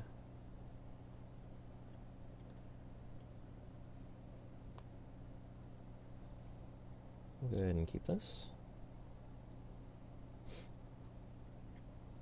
Field of the Dead. Oh dear. Field of the Dead decks. Can't say I'm a big fan of that. Alright, we'll just start on this and pass. Nothing to do on turn 1. We'll have the Blooming Marsh on turn 2. This could be some sort of Amulet Titan deck. This could be, yeah, it looks like what it's going to be. Don't think we have a really good hand against Amulet Titan.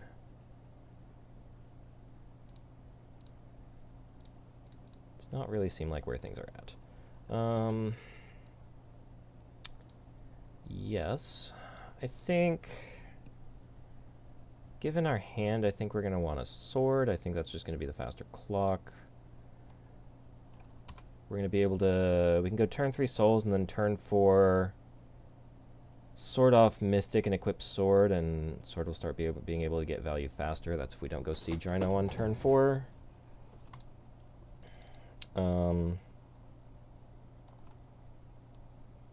Yeah.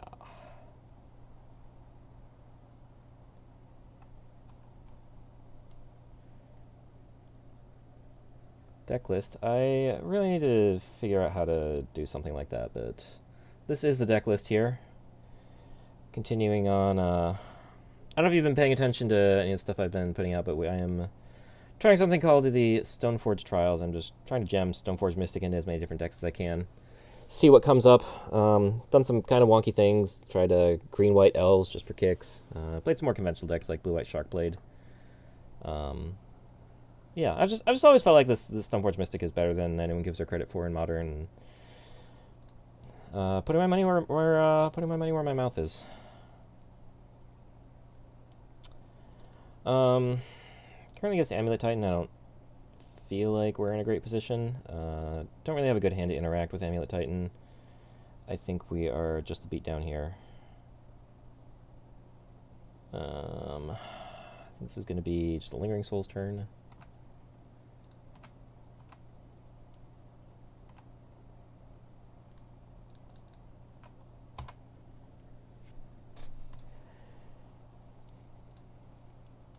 I had an amusing game last stream where our Amulet Titan went off with 3 amulets, and I think we got like 6 elves out on turn 3, and our opponent value-coded them all down. It was quite the blowout. Can't be too upset by it, but quite the blowout.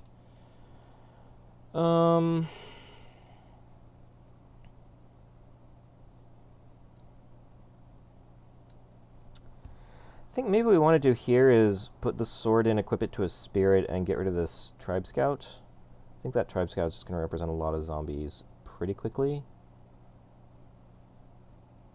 It's kind of a shame. I'd really like to get Siege Rhino into play, but yeah, I feel like we can't afford that. Yeah, no, it was definitely one of those moments. So we're going to put a sword into play. Equip a sword. This doesn't have like hidden reach or something. Hope.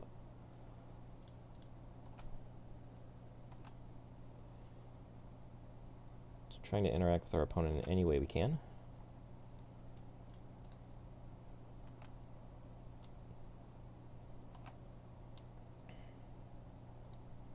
Yep.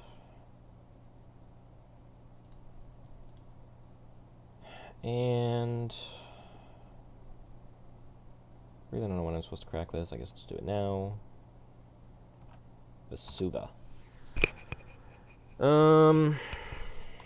Sure.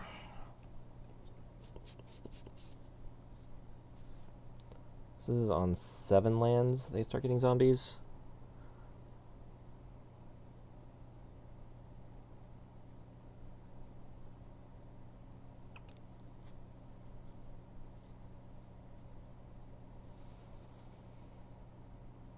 I suspect that we are very quickly not going to be able to get through on the ground at all. So...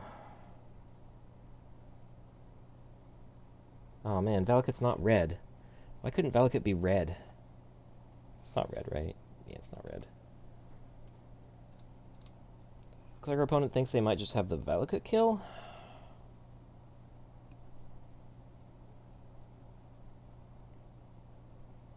Summoners pack for Primeval Titan, Dryad equals lethal.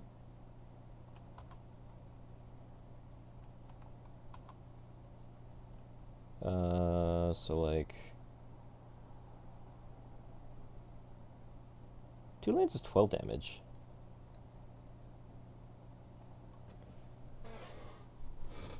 It's still not lethal. Do they have another land drop left? I think they might just have another land drop. Either way, we're not killing our opponent from 15, so... Okay, Amulet Titan.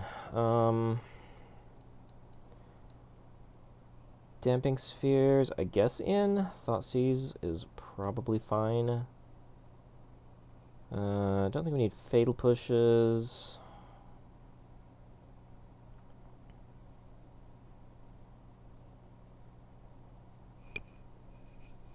I wonder if paths are okay. They get to tag a Primeval Titan, but if they're getting a Primeval Titan down, they're probably already in pretty good position. Inquisition. Inquisition hits some stuff, but I don't think it hits everything we care about. So yeah, I think I can just roll with this.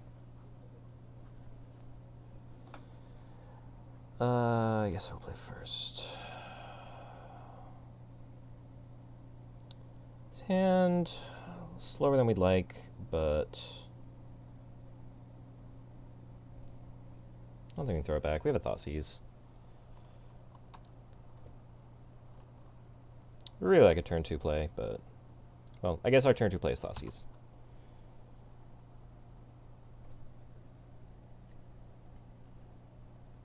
It's been really interesting, too, just in the last little while, just all the... Especially with trying these Stoneforge Trials, just all the different deck building... stretching my deck building muscles, which is not a thing I've really done a whole lot of. I'm much more the person to just grab a dick off Goldfish and trust that other people know what they're doing. Lightning bolts. Interesting. I feel like I have to take the Summoner's Pact here, but leaving an Amulet in play just feels very wrong. It's interesting. I'm really not sure. I'll take the Summoner's Pact, but I'm definitely not confident in that decision. Even just things like building mana bases. Like I sit down to build an Abzan deck and I'm like, do I put in a Triome? I guess. I don't really see why not, but I don't know.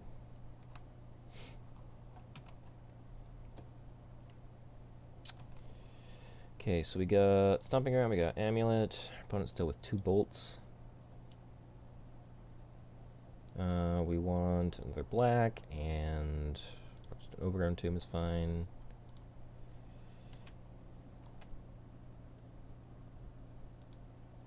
Yeah, I love a lot of the designs we've been seeing. I love the flip lands.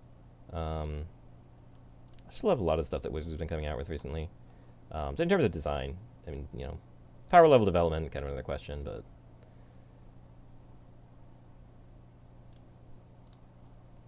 design-wise, Stoneforge Mystic. That seems strong.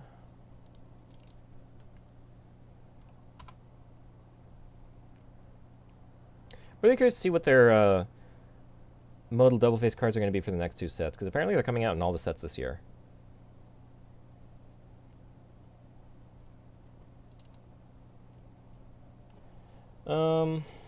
Okay.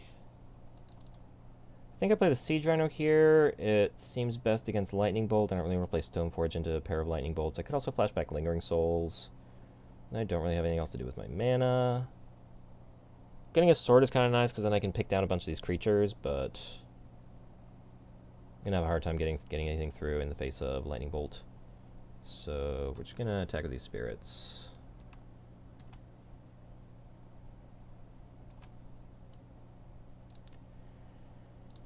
Go ahead and fetch up. I think just a plains is fine. Let's see. Rhino. Everybody's favorite Rhino.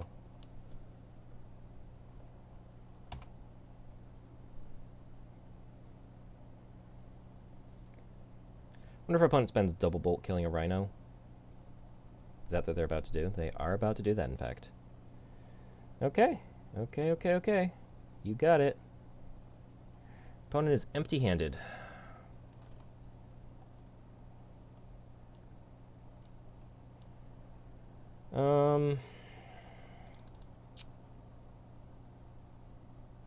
What do I want to do here? Do I want to do Batterskull? Do I want to do... I think I just want to do Stoneforge and cast the sword.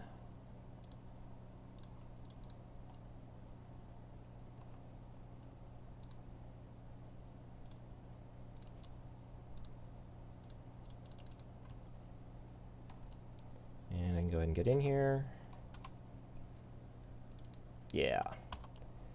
I think we're just definitely the beatdown here. We need to end the game before our opponent gets out a Primeval Titan or something. I guess they don't even have the mana to do that. I look at all these creatures and I feel like they're mana creatures, but no, they just let them play a million lands. Yeah. Equip this. Get in. This is hitting for 4.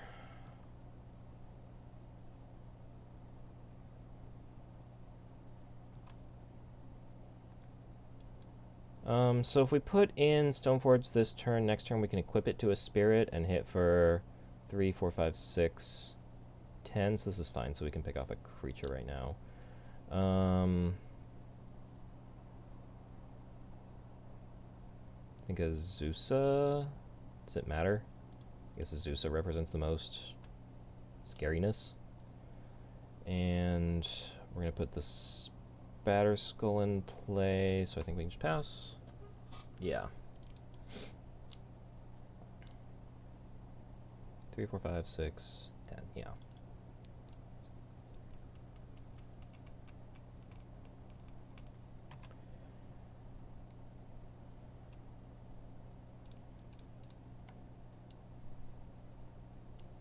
Put that in play.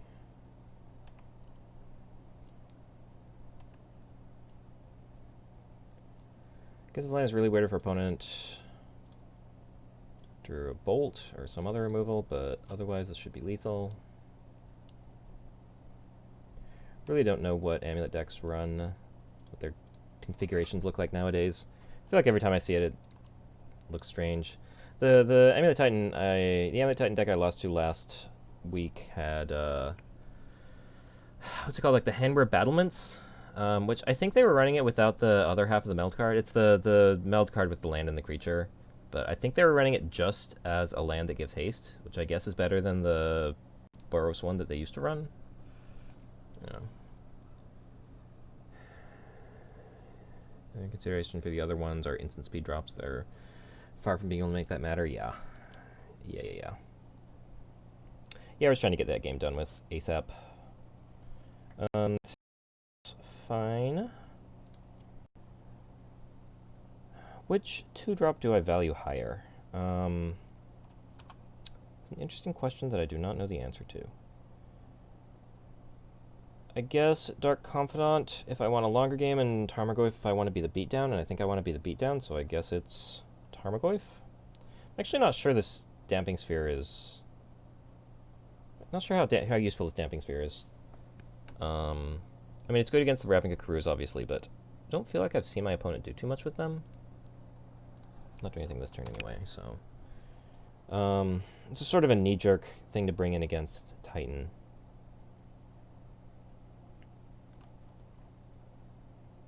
I guess it shuts off Castle Garenbrig too, which is kind of nice.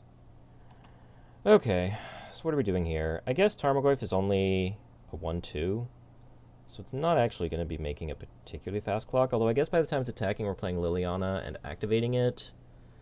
So then it might be doing something a bit better. So maybe I do play the Tarmogoyf.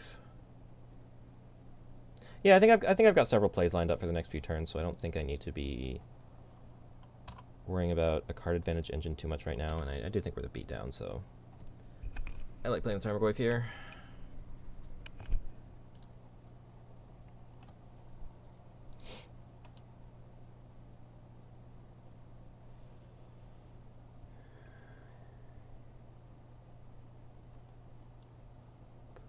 Cool.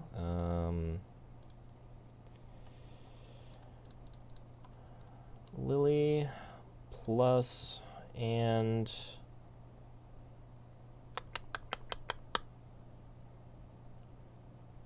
what am I discarding? I'm thinking about Dark Confidant because I can get it back with Luris anyway. I'm thinking about Damping Sphere because it just doesn't really look like it's doing anything. It's also an artifact, which makes Goyf bigger. I'm thinking about Souls because I can flash back anyway. I think I can go with Dark Confidant. I'm very not sure about that.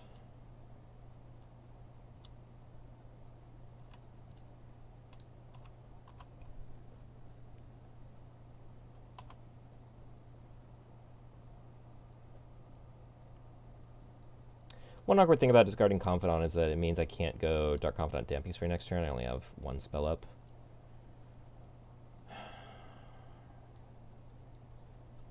Yeah, I guess this is why we still want Damping Sphere. I feel like much newer versions of Amulet Titan really don't revolve around these Karoo lands as much, but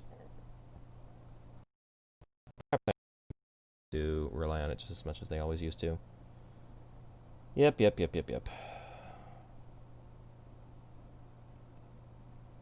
guess even so, they were still going to be able to...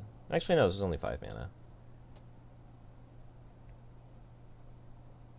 Right, untap twice, so 1, 2, 5, yeah. And so we'll discard Soul Sphere. Yeah.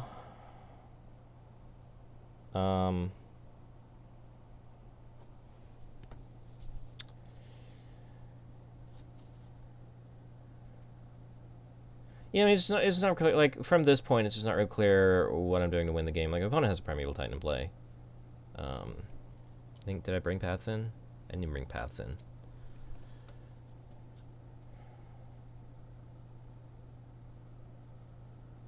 Yeah, and we are actually running the Handwear Battlements, which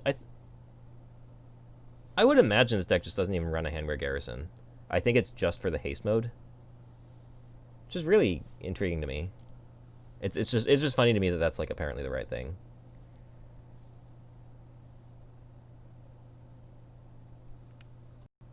Yeah, I dead here.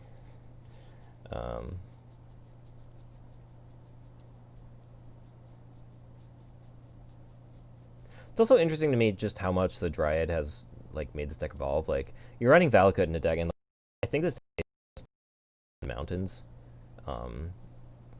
It's only a kill if you happen to have the Dryad in play. I think. Again, really not sure how Titan decks Amulet decks operate nowadays.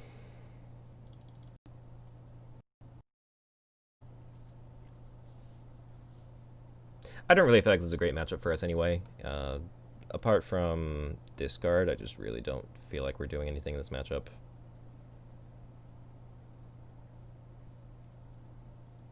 Any sort of land deck is just operating on a completely different axis from us.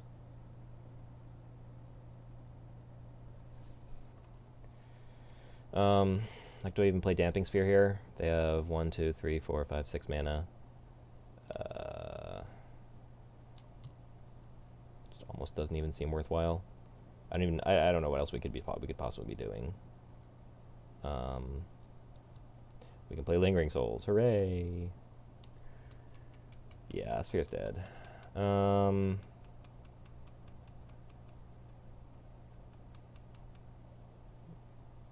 Yeah. I mean, I feel like we can pretty close to scoop it up here. Our opponent is Primeval Tightening every single turn.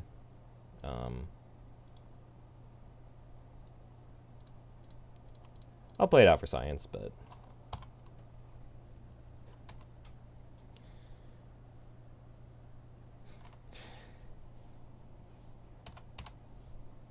Especially with Field of Dead, yeah, just getting two zombies a turn. If they ever find a Dryad, they're Valakutting us.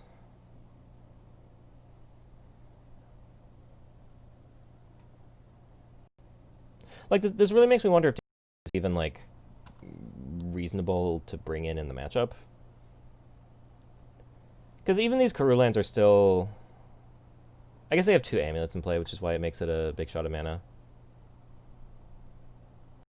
This is Summoner's Pact for Dryad. Summoner's Pact for Primeval Titan. Interesting. I thought they would have wanted to get Dryad so that their Primeval Titan does a bunch of Valakut things. But what do I know? I guess we're just making a bunch of zombies.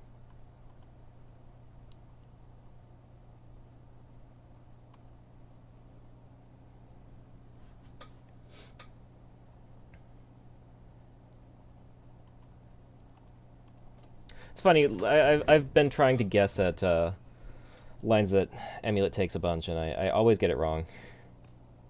Alright, I think we can pack this one in. We do not have a good deal with all the zombies that they're making.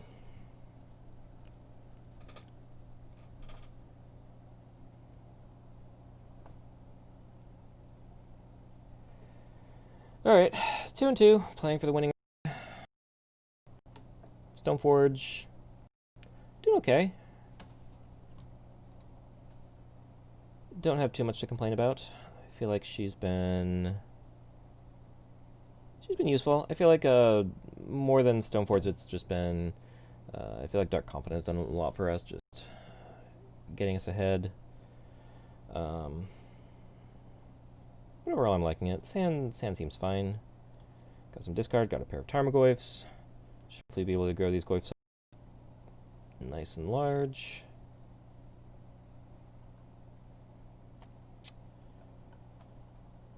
Always a question of whether to lead on Inquisition or Thoughtseize. I think Inquisition. If we're not hitting anything for opponents to do on the first 3 turns, probably doing pretty well as it is. Opponent on 6 cards. And... Okay.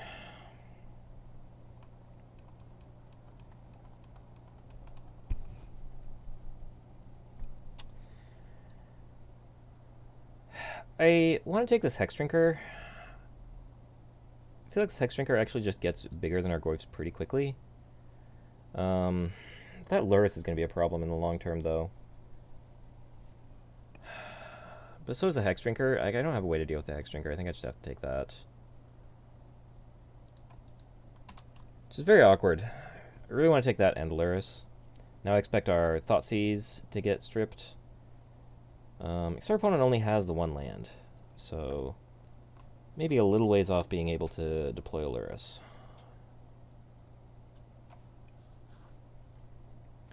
It's also possible our opponent will Inquisition away a Tarmogoyf. I mean, 2 Tarmogoyfs looks like a pretty decent clock on this board.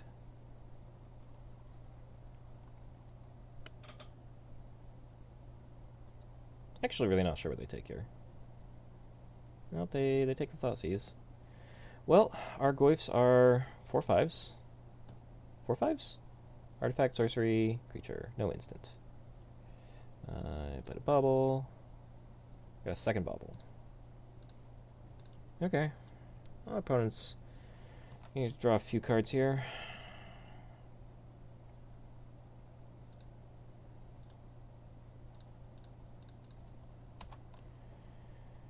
Here's hoping Tarmogoyf will get the job done.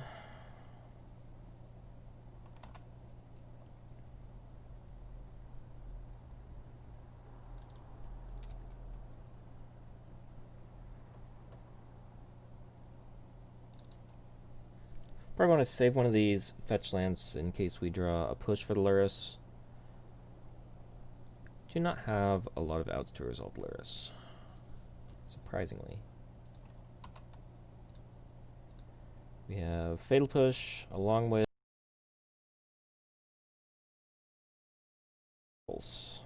Liliana. Liliana's another out.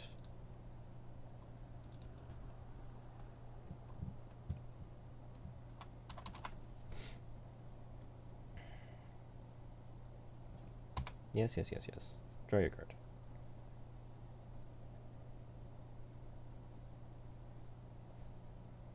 Okay, our opponent hit 1 land. And a Tarmogoyf on the other side.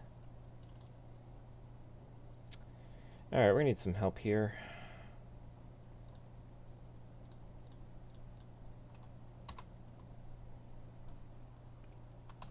Opponent's going to run away this game pretty quickly if they get that Lurrus down.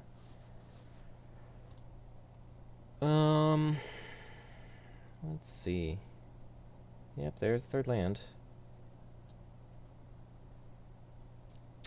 Not what we wanted to see.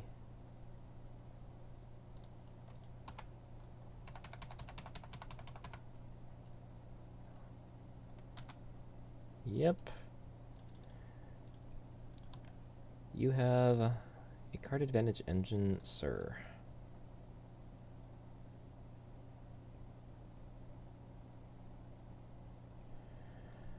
Got one of everything. Let's just get our Triome here.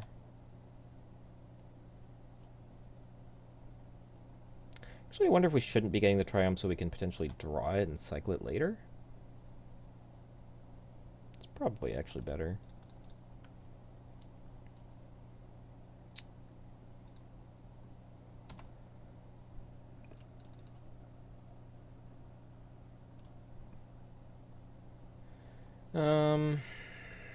Does attacking with 2 Tarmogoyfs here do anything? Probably not, because our opponent just replays the Tarmogoyfs. If they... Attacking with 1 Tarmogoyf does nothing. Attacking with 2 Tarmogoyfs means you get 3 for 4. Opponent hits us. Yeah, actually, I guess this is a way we can get through for some damage. So I'll take that. Yeah, that's true. Lily is another potential extra hex drinker.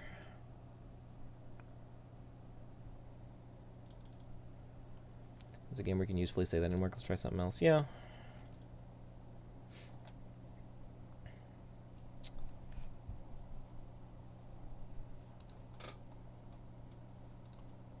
I think I just need to be the aggressor here while our opponent has a Lurrus in play. Attacking with 2 Tarmogoyfs, it gets in for a little damage every turn. We can chump block the Tarmogoyf for a little while, or actually just even take the Tarmogoyf and attack with the Spirits. We'll be able to have 4 Spirits in play pretty quickly.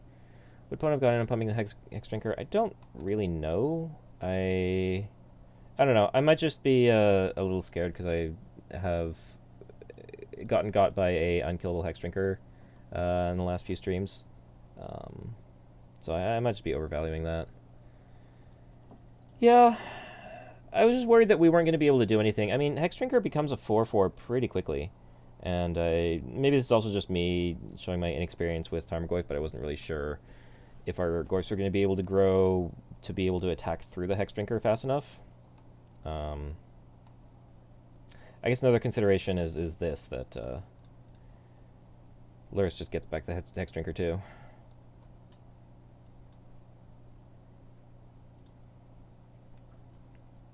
I've definitely, like, as I've been playing against Lurrus more, I played against another Lurrus, I think Lurrus Jund deck earlier this league. Just realized, like, it makes combat math really weird because you're like, well, I can trade off creatures here, but, like, what's the point? Because, like, I can trade off Goyfs or something, but, like, then you get your Goyf back, and I don't. Yeah. Alright. Well... Does attacking with a pair of Goyfs do anything here?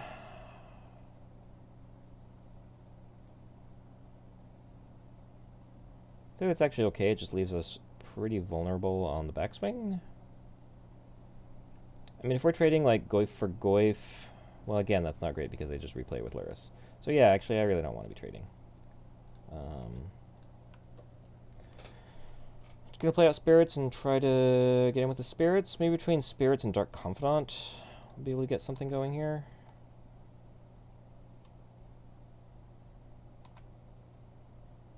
We are at a decent life total.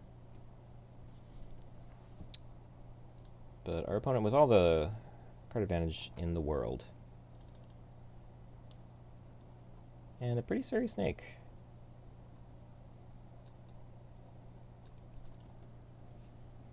Stoneforge would be good. Stoneforge would be really good. Stoneforge sword, equip sword, kill Dark Confidant, kill a Hex Drinker, kill a Luris. Hit your face, kill you faster. And this is sort of like one of the things that I'm trying to figure out with this whole Stoneforge Trials things, is trying to see all the situations that Stoneforge would be good or bad in. Yep, we're leveling up Hex Drinker. We are leveling up Hex Drinker. I really want to see Stoneforge in the D&D core set. I'm always surprised that whenever Maro talks about level up on the Storm scale, it's as high as he says it is. It just feels so flavorful. I'm like, yeah, I know that the frame is a little weird. Like, I know Mark Rosewater's talked about how, like, having the, like, they really want the base power and toughness to be in the bottom right, and the layout kind of makes that difficult. But it just feels so flavorful, and leveling up is something that is pretty commonly understood in all areas of fantasy and RPGs and such. I'm really surprised. It seems like it should be so much more resonant than Mark seems to think it is, but apparently it tested badly in their market research or what have you.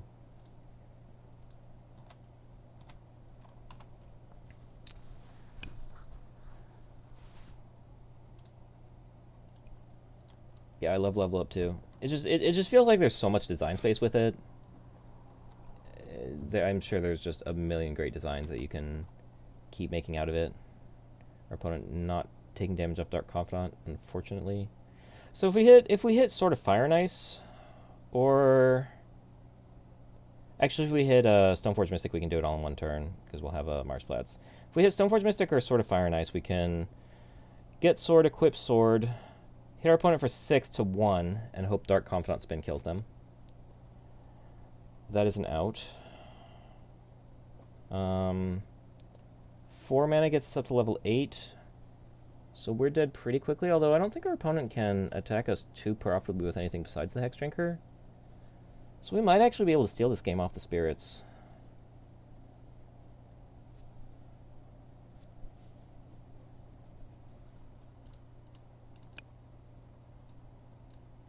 We will see. This is going to be a close one. Of course, our opponent does also have 5 cards in hand, so they could have any of a lot of very relevant cards. No, they're just going in on the Hex Drinker.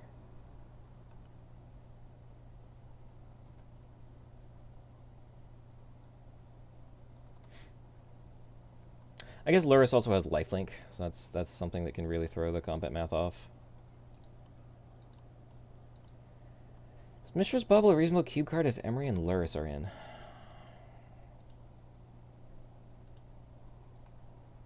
Probably. I mean, I think it's also reasonable. Oh, geez, another one. I think it's also reasonable just run in a deck anyway, just to make your deck like sort of pseudo 39 cards. I mean, I feel like there's a decent number of cube decks that would just like to have a pseudo smaller deck. It's like, it's not especially exciting if you don't have the Emery Luris. But I think it's fine. Alright, Stoneforge. Sword. Thoughtseize.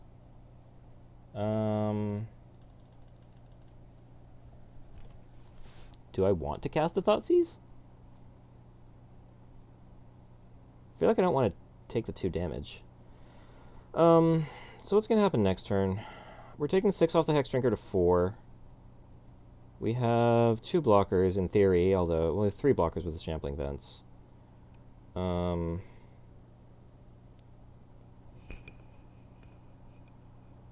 If we thought Seas were effectively going to 2, although Shambling Vents is a blocker for lifelink.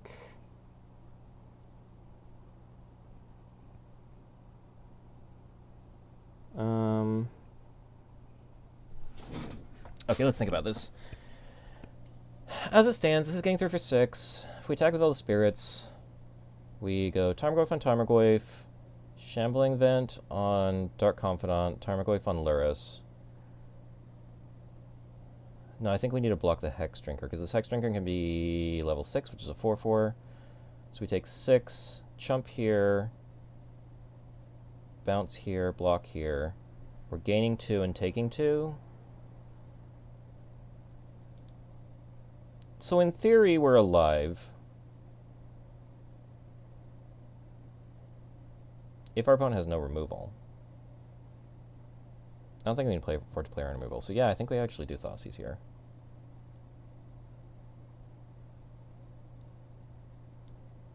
I think we take Trophy here. None of the rest of that matters.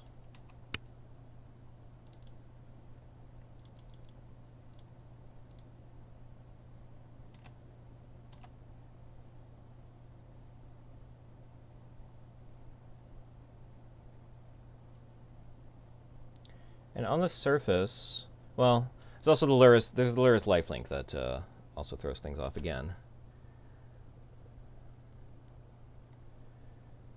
Yeah, I mean, it's not so much a matter of the 2 life, it's a matter of, does our opponent kill us next turn? Because in 2 turns, our opponent's pro-everything Hex Drinker definitively kills us. No. Their Lurrus was not a companion. Pretty sure. Although they haven't actually shown us anything that makes it impossible to run. Yeah, no, it's just a question of, can I survive this turn? Because as long as I can survive this turn, I mean, anything after this turn is... anything after our next turn is irrelevant because of the pro-everything Hex Drinker. It's really the only thing I was thinking about.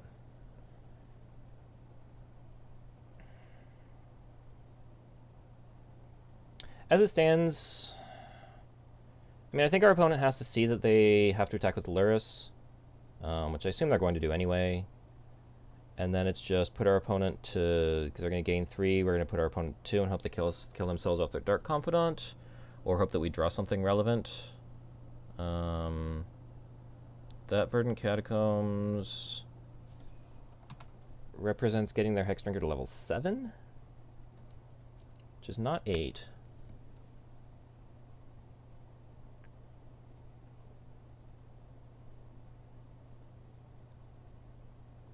They also have Quagmire as an attacker. I missed that. Does that make a difference?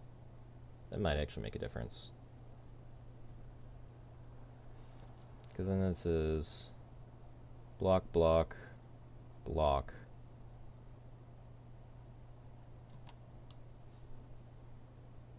I think that does actually make the difference. I'm trying. I'm trying.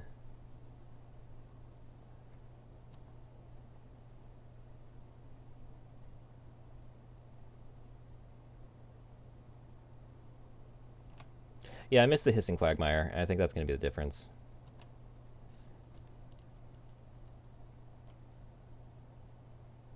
Yeah. Unfortunate.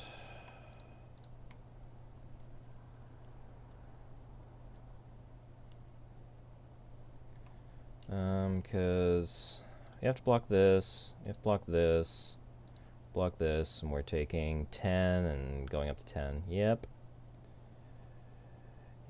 Yep. 3, 4, 4. Yeah. I thought about leaving a Spirit back too, but then I wasn't going to be able to, at least on the surface, I wasn't going to be able to get through for lethal. But I guess I should have thought about Dark Confidant as a possible out. Lingering Souls, not have really helped because of the Pro-everything Hex Drinker. Alright. Collective Brutality, just more removal for pretty much everything seems fine here. More grindy cards like Titles Tracker seem fine. I don't think some discard is fine, I think. What do I not want? What do I not want?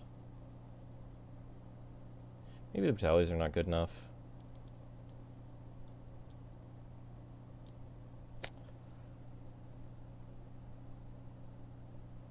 Yeah, Brutalities are probably not good enough. Paths are fine.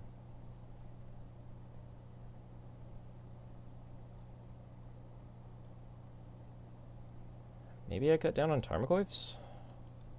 Feels wrong.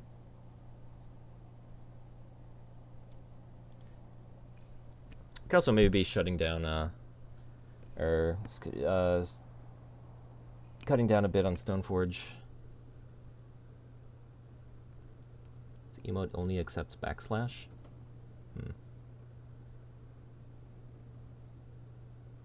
Oh, like is that like equal sign slash? But you can only do it with equal sign backslash. That's interesting. I've never seen that emote typed that way. Huh. Interesting.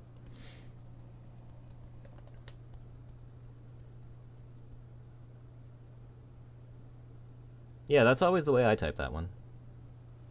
I don't know. Alright. One lander and not a land that is particularly useful means we mulligan. Ugh. There's no way I keep this, right? Yeah. Can't keep that. This is fine, I guess. Think we put back one path and maybe one land.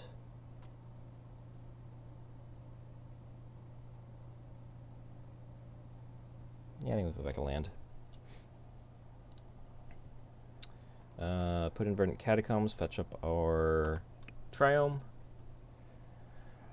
Hopefully Dark Confidant means we're off to the races.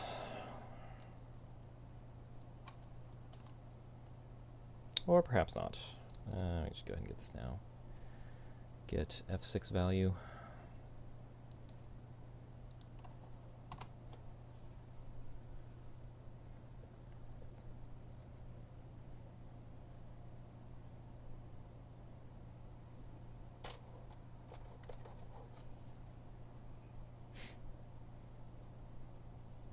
Expect them to take Dark Confidant here. Took Stoneforge, which means I expect they have a Fatal Push for the Dark Confidant.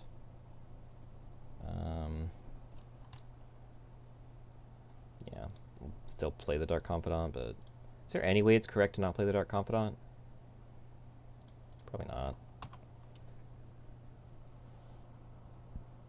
I guess it's possible our opponent's just more scared of us getting equipment than whatever we can do with the Dark Confidant, which seems very wrong, but I suppose it's possible.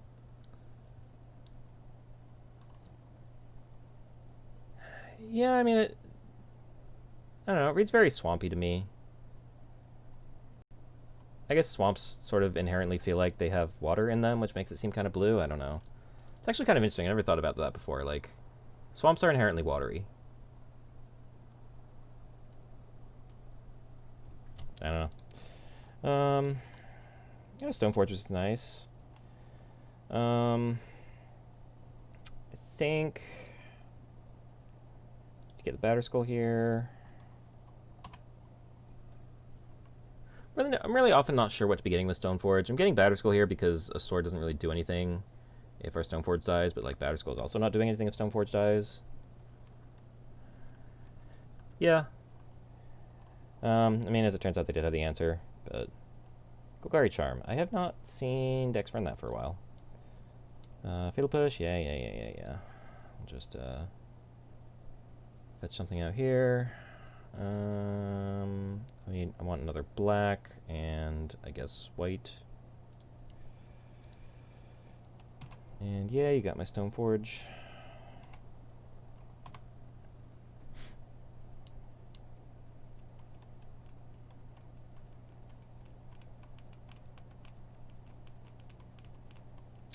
Do you have your own Dark Confidant? You do.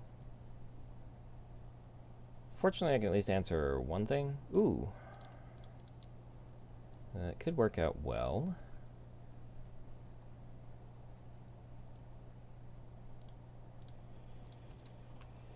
Come on, stick. Stick. I want cards. I want cards, Bob. Give me cards.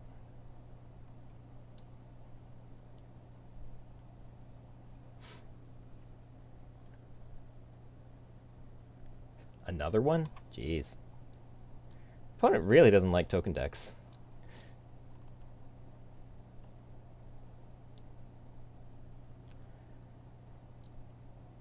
Scavenging Ooze. I don't think I've seen that art for Scavenging Ooze before. There's definitely a Scavenging Ooze.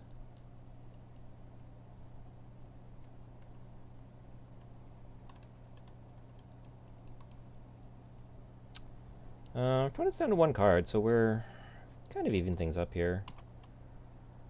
They're going to be able to eat... Oh, geez. We have 4 creatures in our graveyard. That Scavenging Ooze is going to get big fast. 2014 promo art. Yeah, okay.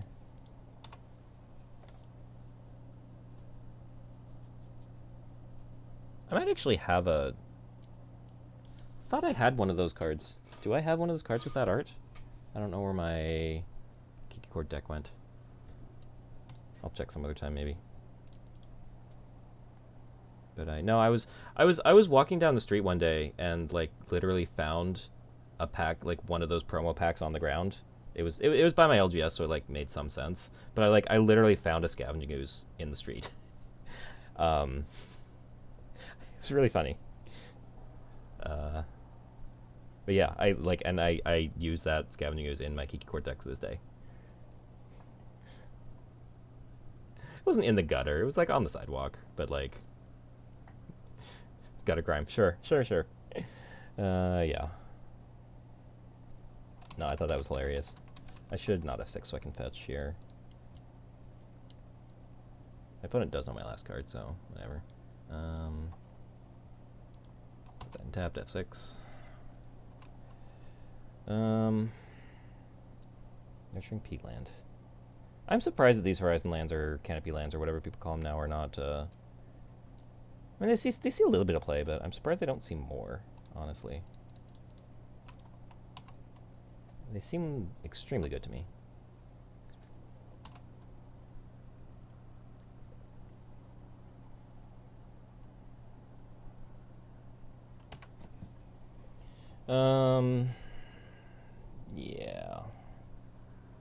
Yeah, like I was legitimately theorizing they could be worth up to like $80, $100.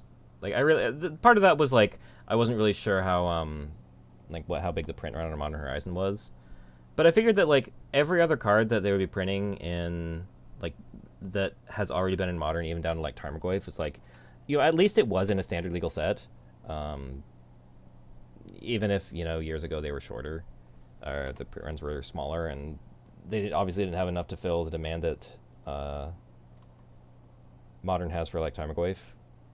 But I still felt like when the only place that you can get, you know, Fiery Islet or whatever is in Modern Horizons, I just felt like the supply would be so much lower that the price of those would go way up. But yeah, I mean, I think probably, honestly, I think the pain part of it is probably the more significant factor. Like I feel like decks that are any sort of mid-range deck has trouble running too many, because I suspect you'd just be giving up too much to aggressive decks. Lily's not gonna do anything against 2/3 power creatures, so this is GG for us. So that's Abzan mid-range. I think in order to like really evaluate how good Stoneforge is in this deck, I kind of need to play this deck, but without the Stoneforges to see kind of what we're giving up to put Stoneforges in. I don't know. She felt fine.